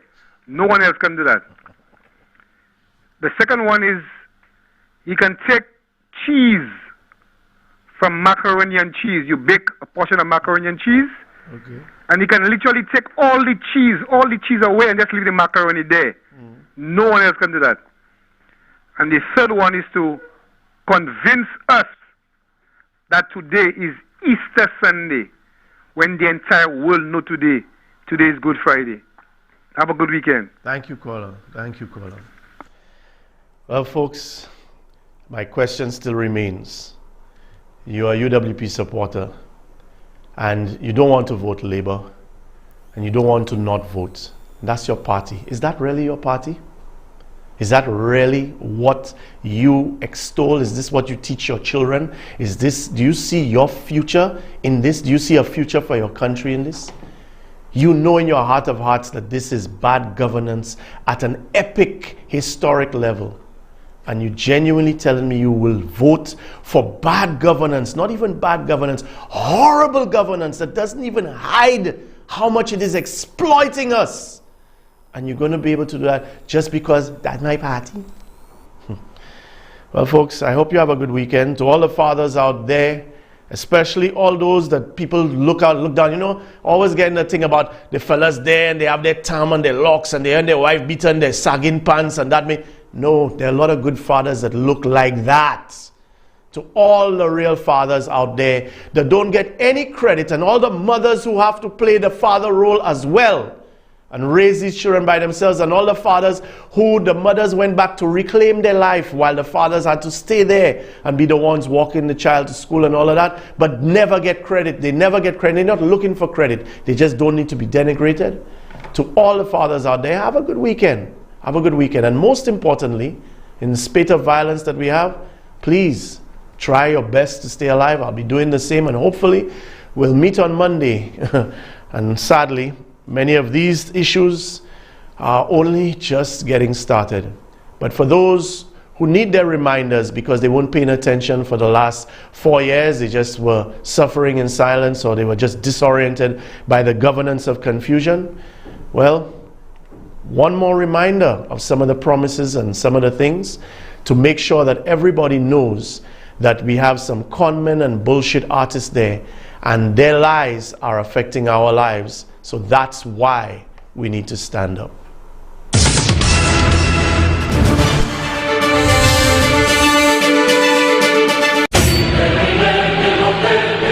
My government doesn't believe that reducing the VAT rate or eliminating the VAT rate on food items is going to help poor people. The removal or decrease in VAT is no longer within the UWP's plans for developing St. Lucia's economy. My government doesn't believe that reducing the VAT rate or eliminating the VAT rate on food items is going to help poor people. Are you serious? To stay alive. Guaranteed reduction and eventual elimination of VAT. Guaranteed reduction and eventual elimination of VAT. And some of the other members brought it up as well. That the reduction of 2.5% in VAT shouldn't have been done, could have earned more money. It's made no impact on the people of St. Lucia. It's close to $40 million, maybe even $50 million of revenue that the government has foregone. Clearly, the impact of VAT, of reducing VAT, is paying much bigger dividends than we all expected. So that people who have not felt it at the grocery stores, I know some people who have. In keeping with our election promise to ease the economic squeeze on the people, we reduced value-added tax. You